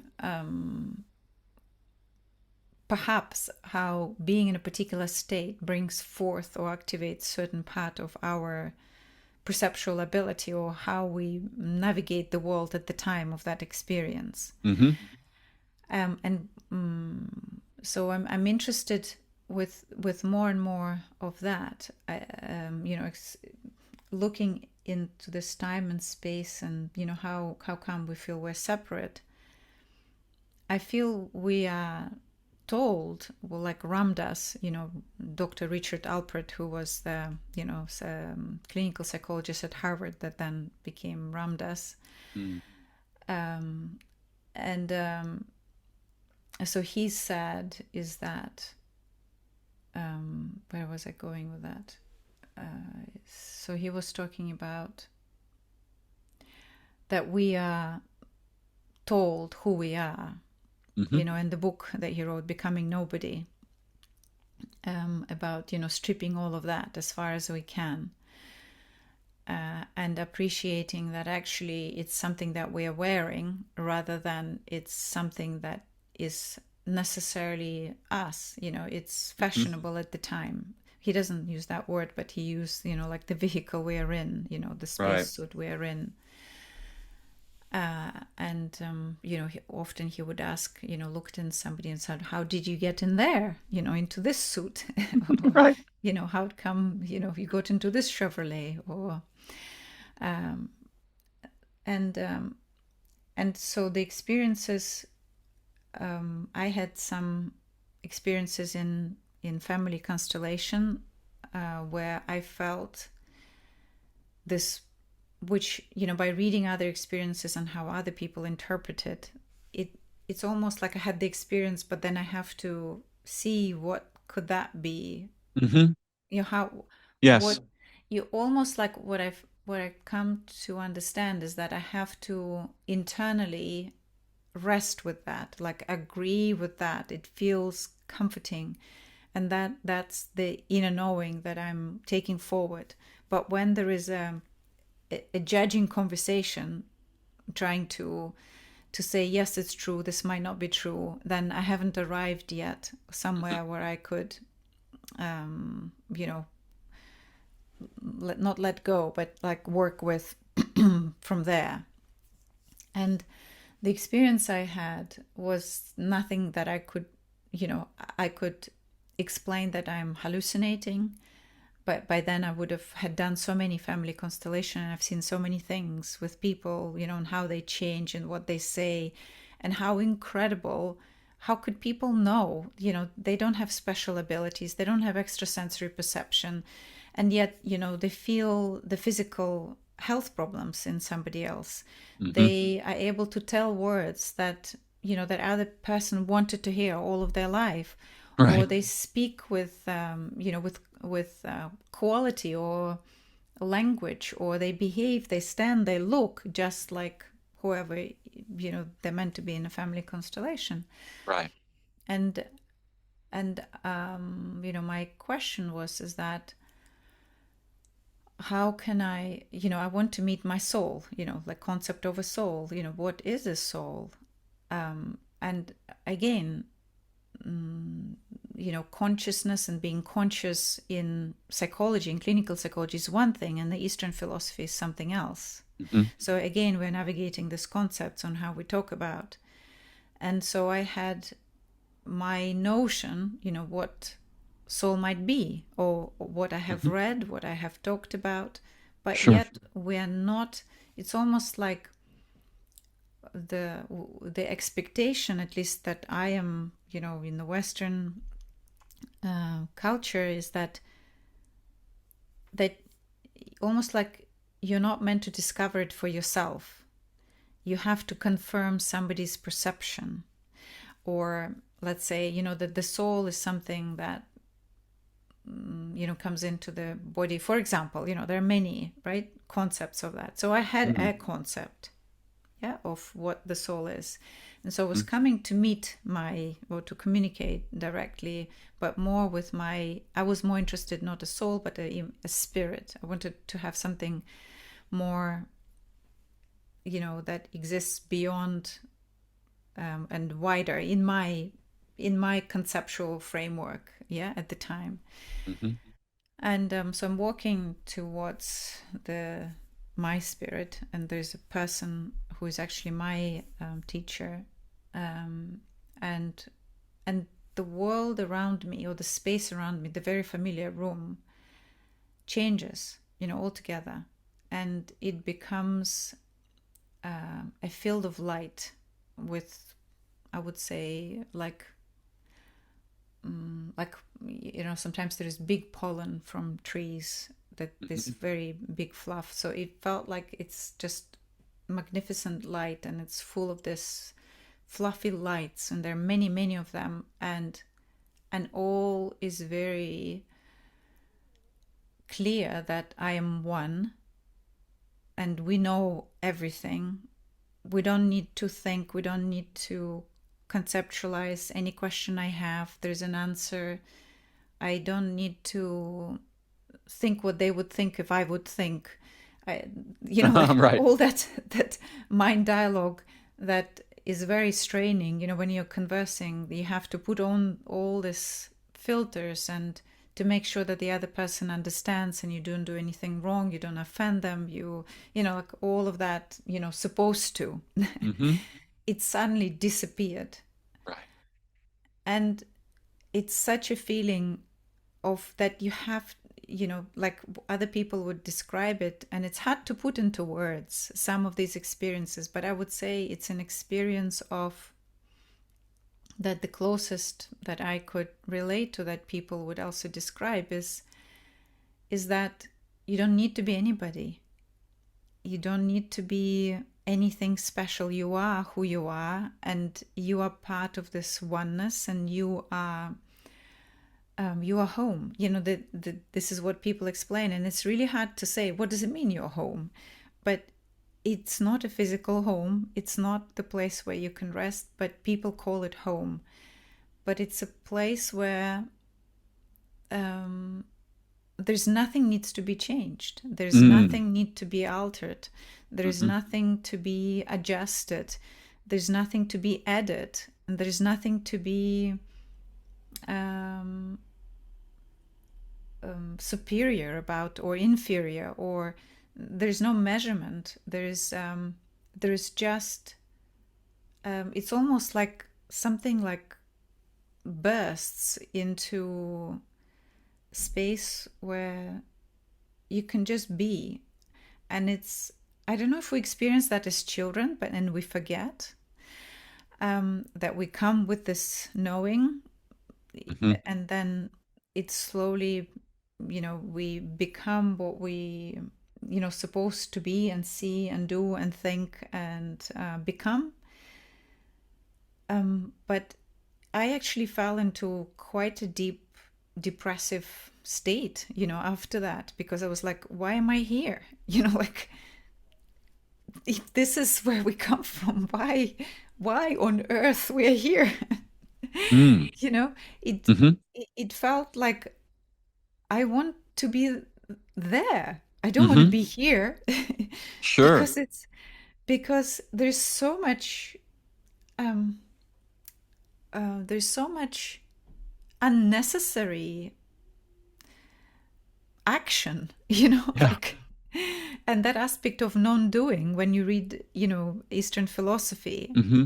it's you appreciate that actually if we emanate really truly who we are, then whatever comes next, we just act in honor of that, what needs to, what presents in front of us. And it's, we're really supportive of each other because we are all capable, we are all people who can be doing anything and everything. In fact, I have experienced that. If I don't know something, I can go and learn it, you know, Mm-hmm. even without, you know, internet being here, that I've Yes. experienced that, you know, when, and, um, and you just, and you can go. I mean, I read the, you know, Apollo era books with Chris Kranz when he was, before he became, you know, Apollo 13 mission, you know, the mission director. Mm-hmm. And when he came in, you know, being a very youngster, and he was told, you know, you need to write the procedures for mission control, and he had no idea what it was, but he was given a task, and you know, he learned it, and you know, he's observant, coordinated, and that's the thing, is that's to become what the space invites you to do. And Mm. then, you know, how you do it is what's important. It's not what we are doing. Mm-hmm. And so, and then that separation veil, which I think we come without not being separated. I mean, even in psychology, they're right that children, you know, feel that they are one. Their language even speaks of that. But in psychology, it's considered underdeveloped. But actually, maybe we, in a sense, have to embed, I don't want to say regress, but the embed into the cultural notion in order to then help ourselves remember who we are. Because I don't think it's a new knowing. I feel it's like we are meant to rediscover who we are Mm-hmm. and help each other through that process. There's a word that I'm very fond of. I'm not sure if you've heard it before. The word is anamnesis. Yes, yes. Diana Pasulka is just talking about that in Mm-hmm. her Mm. class from, yeah. Mm-hmm. So there's so much in what you've just said. Um, we are told, we are trained to believe that our minds are separate and that they're in our skulls, Yeah. and that they are a possession, a local Mm. possession, a personal possession. Uh, Both my experience and my long curiosity about these matters have led me to extreme suspicion about that kind of thing. Um, in fact, uh, for the past few weeks, as I've been preparing for our talk today, Mm-hmm. it is as if there is like an orbital Iya in my mind, right? And I'm having this conversation with you sort of throughout the day. Now, one could say, "Oh yes, Darren, but that's purely imaginary." But is anything purely imaginary? I mean, Mm. if we even if I try to understand what my mind is, right? It has 1,000 parents. All of the authors I've read, Yeah. all of the living beings that I've encountered, the living places, the moon, the sun, the sky, right? Yeah. All of these things, all of these beings and families, they Yeah. are my mind. Right? Over here, there's this sort of left hemispheric thing that says, like, no, your mind is the thing I do the mechanical things with, right? You tell what things are and you manipulate them, and it's cause and effect in a linear sequence, right? And I understand that intelligence too. Um, but I've had so many experiences, and most of them not experiences with, for example, psychedelics, but actually just human experiences or experiences of dreaming or a non-ordinary moment in the mind, right? That are wildly different from the stories we are told. Yeah. Um, to share one that I found particularly surprising, uh, I've been studying hemispheric lateralization for probably 20 years or something, right? So I've been aware of this for a long time. And actually, even before I encountered Ian McGilchrist, I was aware from very careful relationship with insects that insects are lateralized, right? They'll relate with you. They'll change their orientation to you depending on what they're feeling. Um, okay, now I'm having two competing desires here. All right. I'll very briefly state the first one. So, during an experiment with hypnosis that became quite intense many years ago, I was unaware that I was in trance. Mm-hmm. Right? And when the contact with my companion broke, right, we stopped talking, we stopped working together. Um, Something that I've always been very curious about occurred. I began dreaming while I was awake. And it was nothing like anything I've ever experienced. I'm very interested in dreaming. I pay a Mm-hmm. lot of attention to that realm of experience. And what was happening was between 10 and 15 times per minute, Mm-hmm. I was totally awake, aware in this space. Well, totally, I don't know what that means, but I Mm-hmm. was aware in my normal space. About 10 to 15 times per minute, a fully formed dream would instantly bubble up in my consciousness and play out over the course of maybe a second. But there could Mm-hmm. be a vast amount of experience in there. It could be days of Mm-hmm. experience, right? Yeah. And it would just bubble up. Mm-hmm. And so I would quickly have the experience of the entire span of this dream, but it wasn't marked as a dream in my consciousness because it had occurred while I was awake.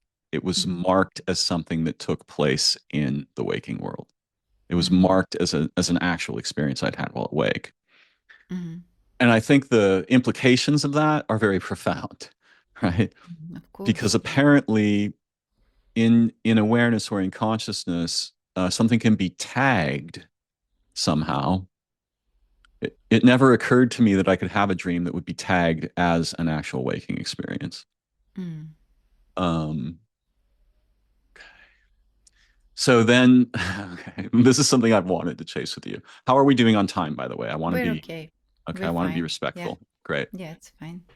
Um, so, as somebody who's been interested in intelligence and consciousness my entire life, um, it occurred to me when I was very young that if minds could touch each other, probably one of the best ways to play with this possibility might be with insects, Mm. because compared to an insect, in terms of like cell count or neurons, I'm like a galaxy and they're like a solar system. Mm-hmm. Or this is one way we could see it. Mm-hmm.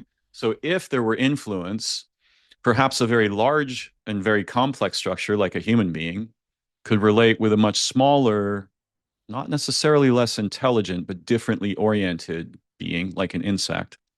And you could determine whether or not you could talk to the insect, right? You could communicate with them directly, shall we say. Mm-hmm. And so, without going into long histories, I'll just present a particular adventure that I regularly have, which is some kind of insect comes in the house, right? And I'm gonna pick a moth for a good reason. So Mm-hmm. the moth comes in the house. Now, obviously, the house is an entirely artificial environment, so the signals that the moth gets inside the house could be very disorienting, especially from, for example, artificial lights, right? Yeah. Artificial lights radically disorient the moth. And we must imagine that over the entire history of life on Earth, there were basically zero artificial lights, right? The stars are very far away, right? Yeah. The moon is very far away. So if you're using a spiraling, if there's any sort of circling or spiraling thing that is focused on the very distant light, if the Mm-hmm. light is brought right into the environment, it's going to be wildly disorienting. And there's Yeah. a feature of time actually that's relevant here. Yes. So I would just talk to the moth. I would say like, I want you to come on my hand.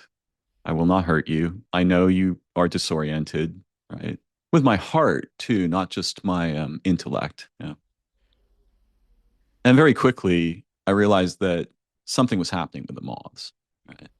And we could Mm. argue that it's my imagination, but also when when organisms orient themselves in concern for one another, in Mm-hmm. mutual concern, heartful awareness, it changes what it means to be a human being. It changes what it means to be an insect, right? Mm. And the moths tend to be very sensitive to this. Almost invariably, I can carry a moth, I can get it on my hand, I can talk it past five artificial lights through the rooms, right? And just get it outside. And then often it'll do like a little dance on my finger when we get outside. Um, Mm-hmm. and I had this experience last night with moth, right? They're Oh. nervous, right? You know, they don't want to be captured. Mm. They're afraid of predators and so forth. But insects are much more sensitive than I think we are led to believe. And since they are, their experience of time must be very different from ours. Mm. We suppose that all beings experience time at the same rate. This does not seem likely to me at all. And in fact, I have a syllogism about this because in my long fascination with organisms, it occurs to me, oh yeah, there's so many things I want to talk to you about. I know we're going to run out of time, or maybe have to have a second. Maybe we will have a second conversation Okay. because I know that you are working on something resembling an interface that would give humans the ability to sense features of communication in nature. Mm-hmm. I got this somewhat right. Is this what I'm doing? Is that what you're saying? Yeah, Yeah. Okay. Yeah. Yeah. I've heard you sort of hushedly mention something you're Yes. very excited about, right? Yeah. And I've seen some images too. Mm-hmm. And I've had very similar ideas because if humans could, if there was a way, now, of course, I think there are many organic ways that are immediately accessible to us if we play with them. But if Yeah. there were a way to, so imagine, for example, that you could put on sunglasses Mm-hmm. and the sunglasses would show you the heat transfer relationships between organisms in an environment. Oh And then yeah. you could adjust you could adjust them so you would see not just the technical heat transfer, but the meaning, like you would have in a dream, right? You would Mm-hmm. feel what the organisms feel and sense as they exchange and transform the environment, right? And so you could see all these living strands all at once flowing and symphonically, right? Harmonizing, and you could see where problems had arisen and how the organisms responded um, to resolve some discontinuity or some incoherence. Yeah. Mm-hmm. And these things are conceivable technologically, right? Obviously, you have some at least similar interest in this, yes? Yes, yes, I'm interested in how does universe or nature or living world, what is it communicating to us, meaning that, because I think we're built of the same thing, right? Hmm. Yes. So if we intrinsically look, we are similar. Mhm. And that's where I was studied, Korean medicine. But just to kind of respond to what you were saying about the experience with, Moth, Mm. it, there are films made like the butterfly effect, right? Or is it called butterfly effect? Or I think it's called butterfly effect. Chaos theory? Ah, Chaos no, no. theory? I think there's actually a film called Mm. like that. Okay. Yeah. I might, but or the butterfly wing effect. Anyway, it's sort of like it flutters and it changes things, just by passing. It's just like the cat in the Matrix, Mm. something is changed and you have to pay attention. So I was interested in, you see, in our assumptions, how we put through our lens of experience of what things are in the world. And that's because I think we're meant to. It's not it's not by any means a fault, or it's just we are wired and grow up into thinking that how we think other people think, or how we experience things other people experience, and we're meant to compare. We're meant to compare our views in order to arrive of the to the shared worldview, yeah, Mm. or Mm. shared what life is. And because we're so unique, we're meant to reconstruct the picture together. And then once we understand that we are all kind of unique, we're meant to weave together to understand that actually we're not affected from outside, but we are affecting the weaving. So, Mm. uh, and what I'm interested is that we assume that I think it's just a habit that we've developed, that we could say that an animal is afraid, for example, but is it? You know, um, How like would we know? yeah, how do we know? And so I had this experience. We had a cat who lived a good life with us, and then it was developed a tumor above the eye, and it felt like it was growing like a third eye, about to open. Mm. um, you know and um, and it was evident that there's nothing we could do, because the experience of the doctors say that even if they're surgically removed, they regrow anyway. Mhm. That's how we were told. Mm. And of course you live very close to a being, and you develop relationship. And so I sat in front, knowing all I knew at the time, meaning, of what my worldview was like. And I sat right in front, and that particular cat, never looked in the eyes. There are different cats. There's some, well, like all animals, they have different preference on how they interact. And so that cat never looked into the eyes. Mm. And I sat, and it looked right into my eyes. It was like, I'm looking. like, and we locked, as they say, locked in the gaze. Mhm. And suddenly I am in this jungle, like in the, or I mean, this is my interpretation, right? People can Sure. only speak through our concepts, or I believe telepathy, or forms of these unseen communication that is non audio, verbal, or, Yes. perceptually noticeable, is actually grabs onto our concepts because we need to relate the information and it has to Mm. make sense. So we make sense. It attaches almost to our lived experience to know. Mhm. And so that's how I interpret it, right? But at the time, it was, if I describe just what it was just dark.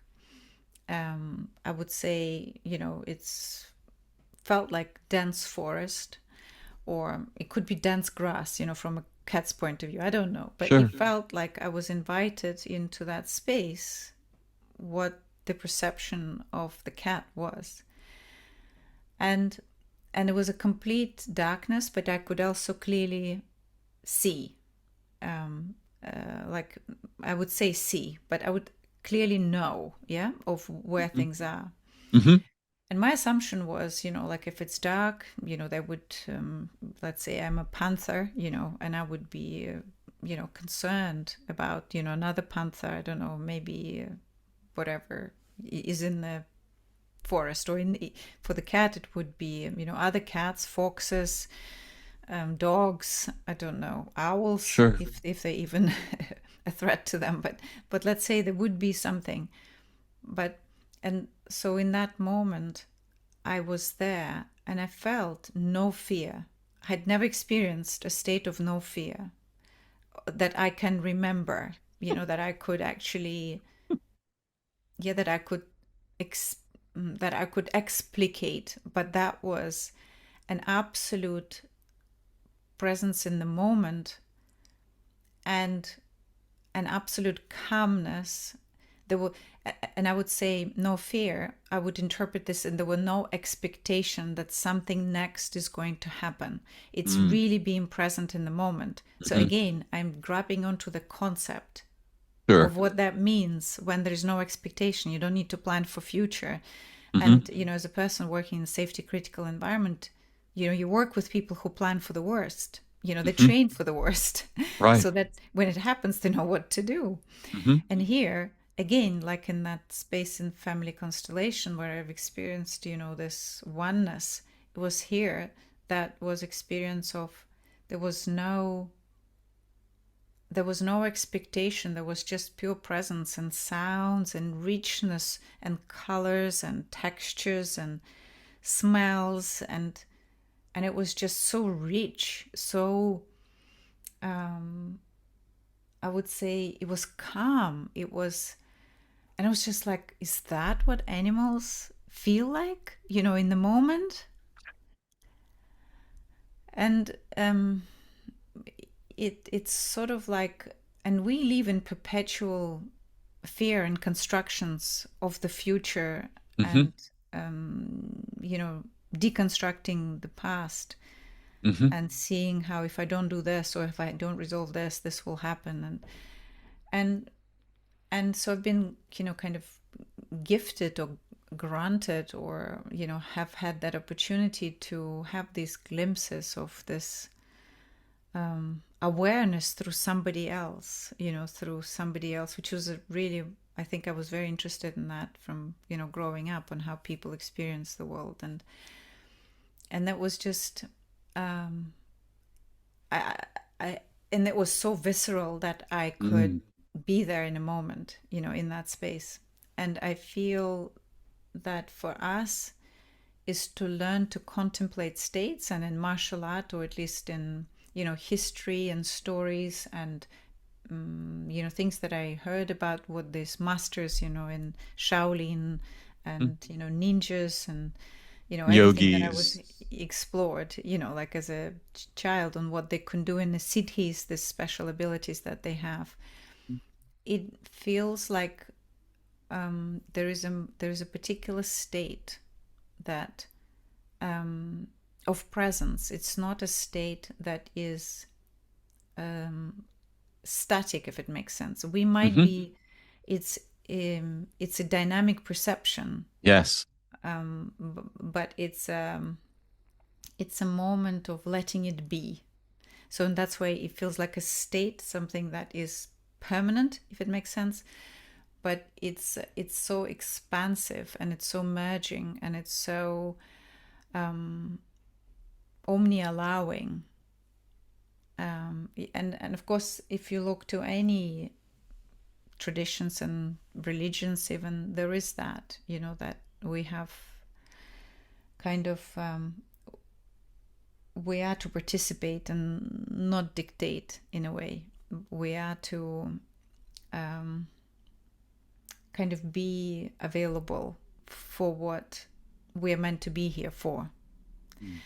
And it doesn't mean that we don't have a goal. It doesn't mean that, we don't strive for the best for our family or for our relations, or, but I feel it's having a journey and be available for an opportunity that is we're meant to participate in. Let's put it that way. We're meant to do something that is nourishing to the moment. Yeah. Some of your speaking about your experience of pregnancy, birth, and motherhood Oh, yes. is extremely compelling. And although I'm a man, and so I don't have a womb.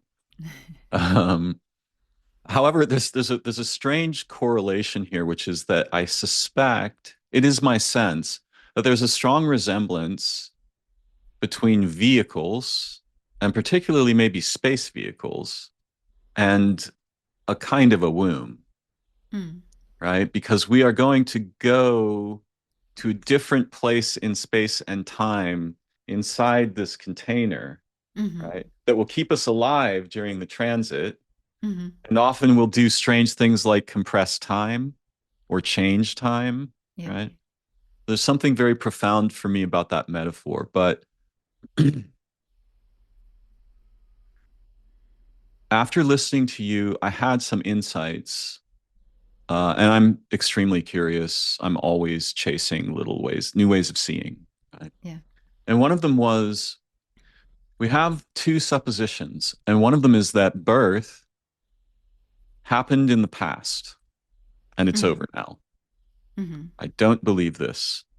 I Mm-hmm. think we are constantly being born in all moments, and that all of our ages are with us in the same way the rings of a tree are, Oh, yes, that's right? beautiful. Yeah, that's a So, nice like the image. earliest ages are right at the core, and the Mm-hmm. other ages reconnotate and expand and flower Mm-hmm. this core moment of what we can think of as incarnation.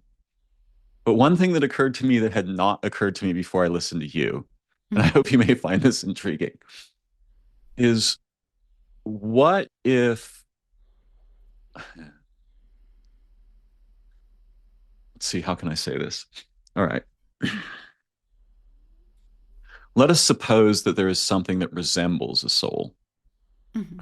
And this may be a very profound thing. It may be our relationship with all of time space and all beings. And it may also be something very personal to us Mm-hmm. where it is like a person, there is a personation of our essence, if you will. Mm-hmm. Right?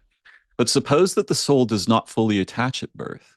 What if what if the soul is slowly working to become incarnate throughout our lives? So it's like it's playing with what we could think of as entering into more deep relation with the physical aspect of us as we develop throughout our lives. Right? And this Mm-hmm. had never occurred to me before. I always thought, my soul is with me, right? But what Mm-hmm. if it's being negotiated over time and it's a process? And so the children, they would have this very incredible and very potent.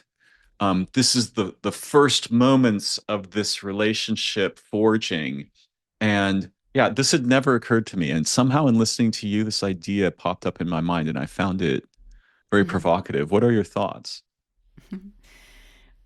I feel that we have, the more I explore, these notions and concepts, I feel that we're making them into being. So if we have past lives, we do. If we don't have past lives, we don't.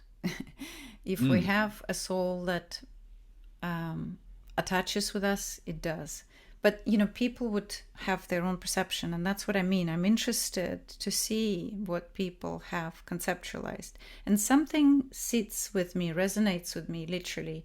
It just sometimes it's a very physical sensation of resonance, and it feels, to the core, almost like some sort of like a nectar. I don't know, that you would, yeah, feel. Yeah. And it just it feels like it sits with me well. It sits, it makes it more palatable, to be to be here, to be present with that Mm. concept. So I and the problem I feel that we have is language. It's because, what do we mean by the soul? And I know already several definitions of the soul that I have come across, and it's not all of them, it's not exhaustive. Then there's a language, meaning that there's a actual, in different cultures, and if we go more, people who are still connected to their roots and traditions, they have again yet a different interpretation of what that means within that belief system, with that verbal history, oral passing of the knowing. But they all sit with that knowing, they all experience it, and almost like I feel they make it into reality, and then somebody else comes within that culture or into that circle of knowing, and they add something to it, and then and I think that's what's happening now, more so, that we are all contributing to each other's conceptual world because of how we connect to each other, through technology, through travel, through being more open in to say that this is not the only way, and we don't have to grow up in one tradition. A lot of people change jobs, they don't work on one job, and it means that they're exposed to many more people, many cultures professionally. They travel to different countries. And so to me, I'm almost like I have my concept of what the soul is has been evolving all the time. And I felt, and every time I felt, now I know, what it is. I know what the soul is. I know what the spirit is. I know what all the bodies around, And every time I try to remember them, every time I'll go to some training, which is to do with energy work, or, like Reiki and Korean medicine, which was slightly different. But and it almost felt like to me, okay, well, how useful is that? In terms of for me to reconstruct my living. And if it's useful to you, that's what you work with until you come to the next iteration, if it makes sense. Mm-hmm. And I think the point of us all talking is iterating that until we come to a place where we can merge our, and it doesn't, we don't have to agree. Mm-hmm. We meaning that we help each other, to see the elephant from different perspectives. Mm-hmm.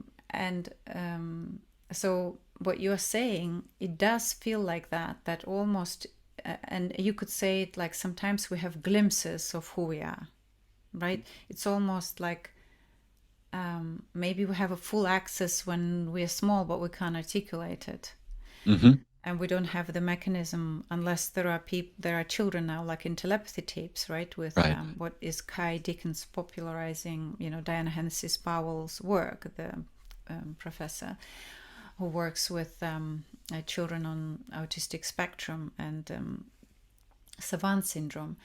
So they maybe have the memory, of, or maybe they're able to talk to the children who are newborn. Mhm. I don't know. I mean, nobody Mhm. asked, not, well, I haven't come across that. I'd like to know. Mhm. And I would like to, to explore that. That would be an interesting knowing for humanity. Mm. Having the skills, and we have enough evidence that they're doing it, meaning what they're saying is absolutely accurate. Because how do they know how many cookies are in the jar? When nobody Mm. told them, or what biscuits are in the car that the teacher didn't bring. Mhm. How could they know where the person was, or what program they watched, or what they communicated with. Sure. So so that concept of, is it, so we can only interpret it with a conceptual framework that we have. So we could say that it's merging with us, we could say that we see glimpses of it, but it's always with us. We could say it's blinking in and out of awareness. Mm. Maybe it's purposely want to show it and not show it to us. Maybe it's always there and we're not meant to see it. Like all of that, you know, all of that is true for what you described. It's just a different people's experiences on which perspective they're looking at that elephant, Mhm. or what sensors they're using. Are they allowing to have a telepathy, or are they allowing the space and time to be not worked like we are taught in physics? Mhm. And just like you were saying, we're born, from moment to moment. Yeah, I think that's valid. Um, and so, so I almost like wish we could keep conversing to see what percolates, Mhm. so that, this Socratic method of inquiry, where you discover what you know. And I would say, like, so much more certain now that, because I have those moments where I absolutely knew everything. I had that experience, and I had no questions to ask. And and and then you go out of it, and I had a clear knowing that I would come out of it in a moment. And I, called a friend and I said, like, I know it will end in a moment, but I have no questions to ask. And I know that it's almost like you want to not walk away from that space. Right.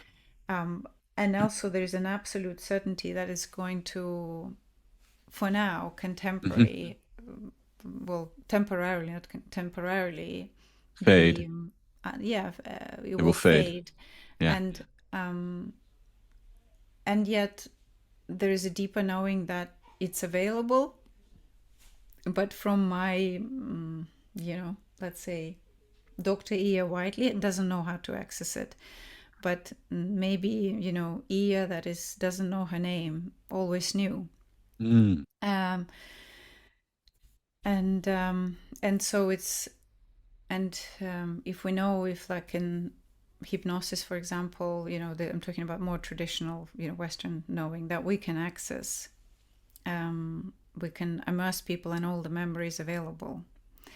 And Mm. some people can't forget things. We know that in his, Mhm. in through. Highly accurate autobiographical memory or something like this. Yeah, but like, they're considered to be, some of them are, associated with disorders, but some of them Mm. just, photographic memory and all sorts of. But then, I go to cultures, to traditions, like, I've learned from, a lineage of Native American tradition, Northern American, yes, so more on Canada side. And I believe it's, Navajo people, and they have that too, where they could Mm. travel in spirits of animals. And that's, again, Mhm. it's a concept. Are they traveling in an animal?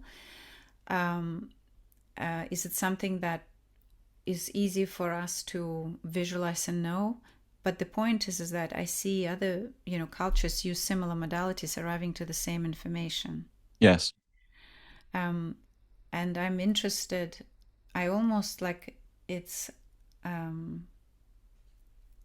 these are just different modalities, different tools of getting to where to arriving to an understanding and wholeness, because all of these explorations are to discover who we are, not feel in pain or hurt, and looking for how can we better ourselves or better our life. At least that's what I'm interested. Of course, there are malevolent use of the same, Mm. and so yeah, I don't, I have an evolving perspective on what the soul is, and what when we put it into words, I could see even from just standard physics points of view that there could be many ways that we could explain it, even from psychology and disorders, psychiatry. Mm. But I'm interested in the personal experience of that person, of that individual that I'm talking to, Hmm. and then seeing, well, how can we tap into that? And tapping into that is why I'm interested in traditional practices. And at the moment I'm like regression, like sacred drumming journey, voice practitioner, healing through manipulating, not manipulating, well, you are manipulating energy, but affecting energy through voice, Hmm. and meditation. And now I'm really fascinated with breath and art of breath, and I find that incredible places it could take us, and it lives within us. Hmm. I'm learning with Dan Brule, and he's been doing this for over 50 years. Mm. And he's um, Leonard Orr is the person who he studied with, and he traveled just the same as Dan is doing now, the world. And every time Dan comes on to call and says, and it's just like, what could you know after 50 years? And he would be like, with the new notion of, if we do this, then, and I'm just, this is it, this is what we're meant to be doing. We're meant to be rediscovering, being born again and again in our perceptual capacity and experiential capacity to renew our humanity. I don't know. you know I notice in some of the things that you've shared, you are very careful about making assertions about whether something is true or not, right? So, for example, do people have souls? I don't know what the truth of it is. mm-hmm. Do we have past lives? We have this idea, but Mm-hmm. I cannot tell whether a person actually has a past life or not. Did I understand you correctly about Yeah, this? exactly. That's right. It's because science have been wrong, right? We know that, and it's not because people were forging something. It's Mm-hmm. because that's the tools we use. That's assumptions we made, and Mm-hmm. Dean Radin and Institute of Noetic Science, and many related type of scientists now who look into parapsychology, and extrasensory perception. They under even this slit experiment, of the wave, being a dot or a wave. It's the intention. The observer determines what happens. And I think, not I think, I experienced that our intention, we don't have to go far. If you think of something and you have a determination to do it, it happens. But sometimes if you even ask for it in a certain way, and it's a different experience for different people on how they ask, that comes into being. Yeah, Mm-hmm. so it comes forth, the synchronicities, coincidences, and chances that shouldn't be happening. And we want to think that that's me that was living in the past life. But what if is that, let's say, that one single one spirit, or that single one divine wanted me to get the information to me, and that's the only way it could reach out. Mm. Yeah, I an mean, alternative perspective. Yes. that's all. Yeah. And it, But if it is helpful for me right now to think that I had a past life and that brought me to do what I am to doing now, and that is making me more open, more Hmm. heartfelt, more exploratory, more supportive, then that's what it is. And it will, Right. yeah, Right. So this introduces the idea of a conceptual interface, yeah, beautiful. right? Exactly. Coming back to where we started. Yeah. Yes. Yes, a conceptual interface that can be useful. I'm very, if my concerns are pragmatic, I may depend on structured knowledge or belief. Of course, me too. We So, navigate the physical world, like I have to exactly. go nourish my body, so I Yes. need that food and Is the door locked? That's a yeah, yes or yeah, no question, right? yeah, It's fun. There's a, yeah. is the fork going to change into a butterfly? Probably not, right? The fork has Mm, so um as an artificial object, the fork has let's just say a vastly more limited mhm, um accessible number of variables that matter. mhm, Whereas if it's an organism, that's a very different thing. That has a mhm. lot of variables that change and matter. But my point was just, or I don't even have a point. What I'm trying to get at is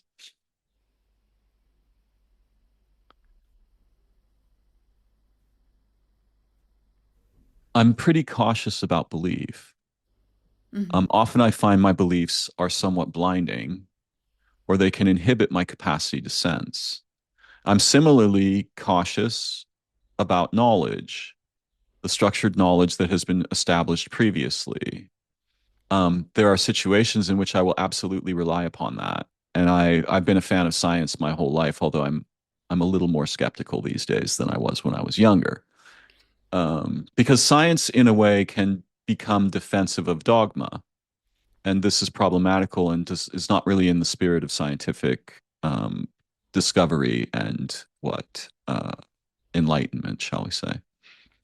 Um, hmm. Okay, so I want to. By the way, how are we on time? Yeah, I have got about 20 minutes. Hmm. Okay, beautiful. Thank you. Hmm. Hmm. So grateful for your time today. So I want to introduce a topic and see if we could explore it a little bit together. We in relation to the concept of non-human intelligence, UFOs, UAPs, and this is something that has fascinated me since childhood. So I read Chariots of the Gods when I was 6, right? And that messed me up. And then I also read vast quantities of science fiction. Did you read much science fiction? Well, I grew up on science fiction, yes, but Yes. yeah. That's how it was for me too. Mhm, Almost mhm, everything I read was sci-fi. mhm, And those were the parents of my mind, right? Those were mhm, really, they had a way of seeing. They gave us perspectival toys that are very profound.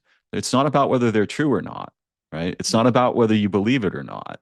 It's a way of seeing that is somewhat prescient, right? In a sense, right? It can mhm, speak to us of the potentials and implications of current situations and futurial situations and so forth, mhm, and the nature of time, space, and intelligence and beings and all of these things. So that stuff was fascinating to me. And I tend to think that the universe and organisms are, um, how to put this, they are so much more than all the science fiction that I ever read, that they're infinitely mysterious, beautiful, profound, intelligent, right? And that what the humans have got a grasp on is often very limited or pragmatic, can be blinding. So we hear this idea of ontological shock, right? mhm, But I notice that even education is something like ontological shock. mhm. And I'm curious, there must be some complement to this idea of ontological shock, which can be dangerous. I've experienced ontological shock. As probably, I suspect you have on some occasions. Is it so? I think it's a shift of worldview, right? It's a Yeah. shift of belief system, and that's what actually some of the experiences that shift people into, meeting divine, also part of that. Hmm. So just again, how do we interpret? What do we mean by that? Why do we use that term? Yes. Mm-hmm. So there must be some complement to ontological shock, which is more like the kind of ontological transformation you would very much desire, right? Because if something is blinding me, or if something is inhibiting my potential to learn and grow and share and be heroic together in our earthly, situation, then certainly I want to see through that. Right? I want to see beyond those limitations. And I wanted to just mention something else too, even though I'm concerned about bird walking. It seems to me that every being is, in a sense, a secret agent for the universe that's kind of physicalizing here in this register, the physical register. And I'm not trying to say this is what I think is happening, but rather that this is a useful perspective for me, right?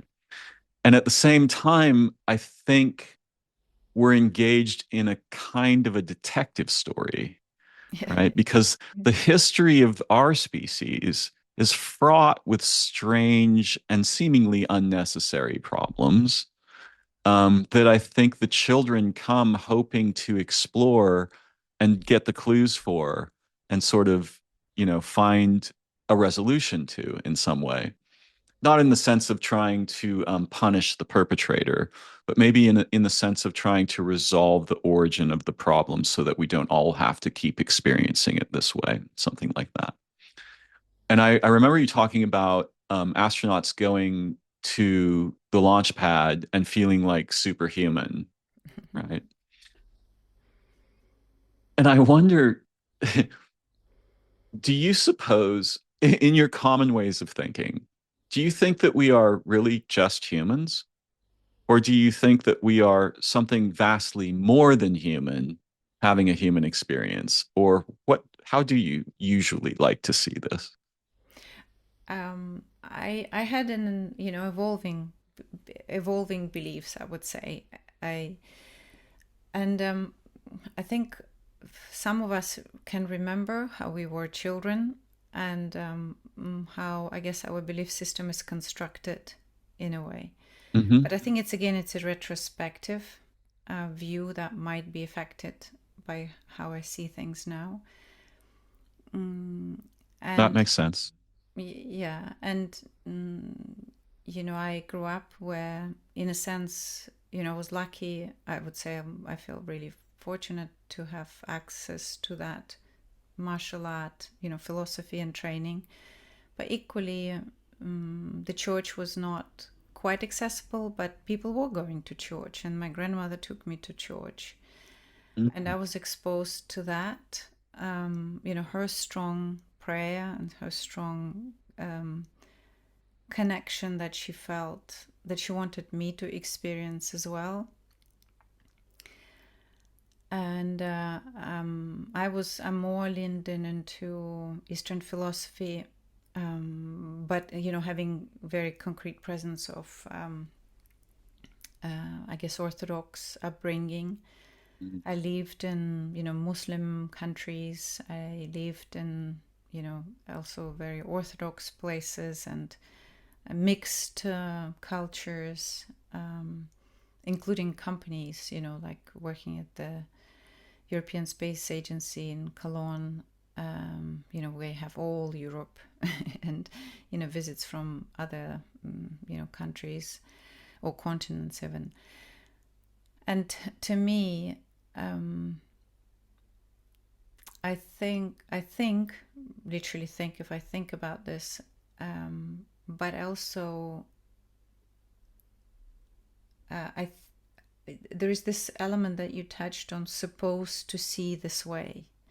And it's almost like you can't be part of the club if you don't supposed, if you don't take on that matrix that was given Right. to you, that worldview that you need to attach. So for a long time, working, let's say in technical and engineering and very science dogma, science, I would say. I didn't feel that way. I felt constricted, but I felt like Hmm. this is the language we're communicating. I didn't feel like it's just, it's just the way of being. That's how you are, and that's the form of an Yes. ethics on how we convey things. And it felt comfortable in one sense because you know the rules. Hmm. But equally, I felt like if I would bring my belief system, which was like almost in parallel, I would never cross them over. So I had, the background that we can have extrasensory perception, but science that I was with was not accepting that at all. Right.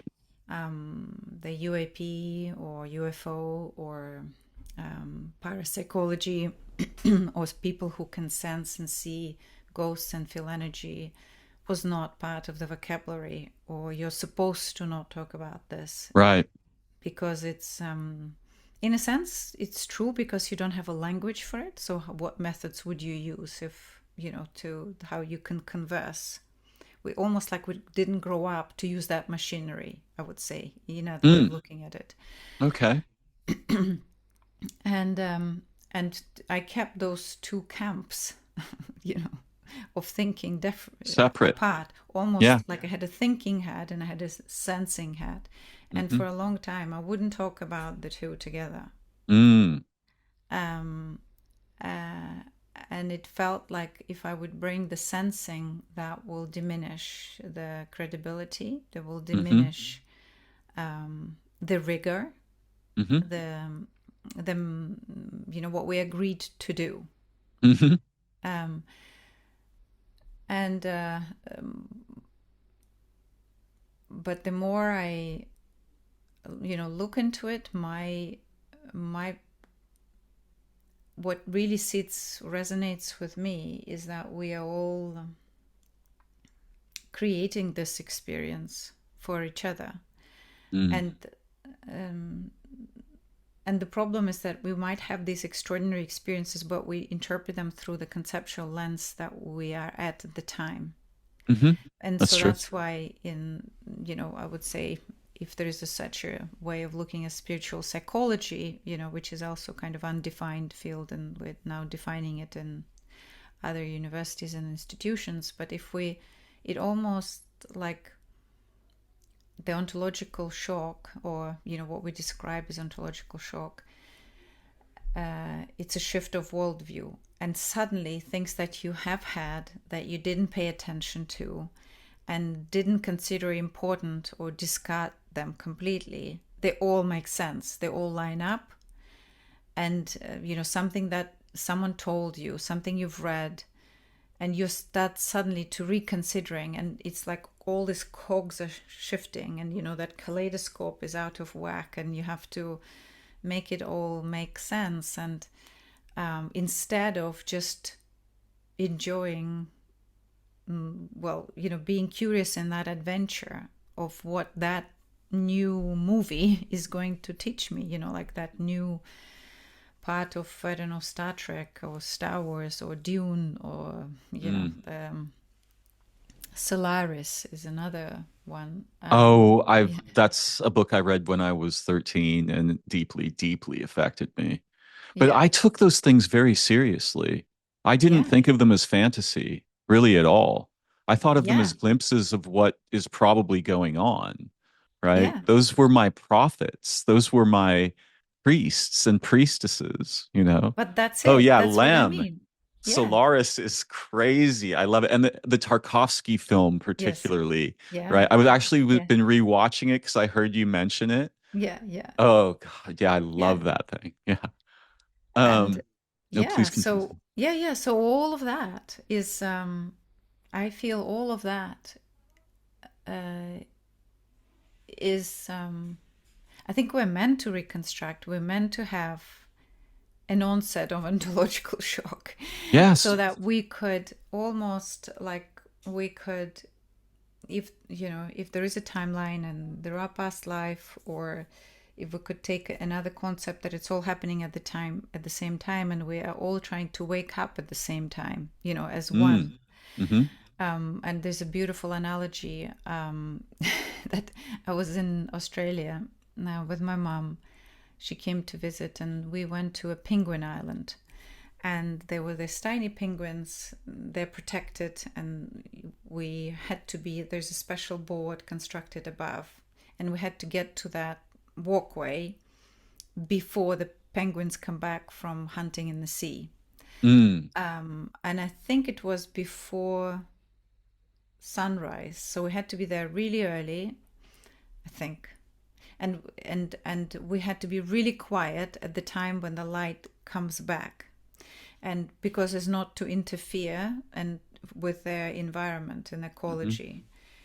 And so we're sitting there, and I've never had the experience, and so you wait, you don't know what you're waiting for, no idea, and you start hearing, it's very quiet, and then suddenly there's a big wave, and they're not massive like surf waves, but they're big, Mm. and suddenly this mass of penguins come out, like as like the whole wave is made of penguins, and they suddenly, and they swim, swim, swim, swim, and they stand, like instantaneously, like they're swimming, swimming, and then they're whoop, and all of them are standing and starting to run towards the shore.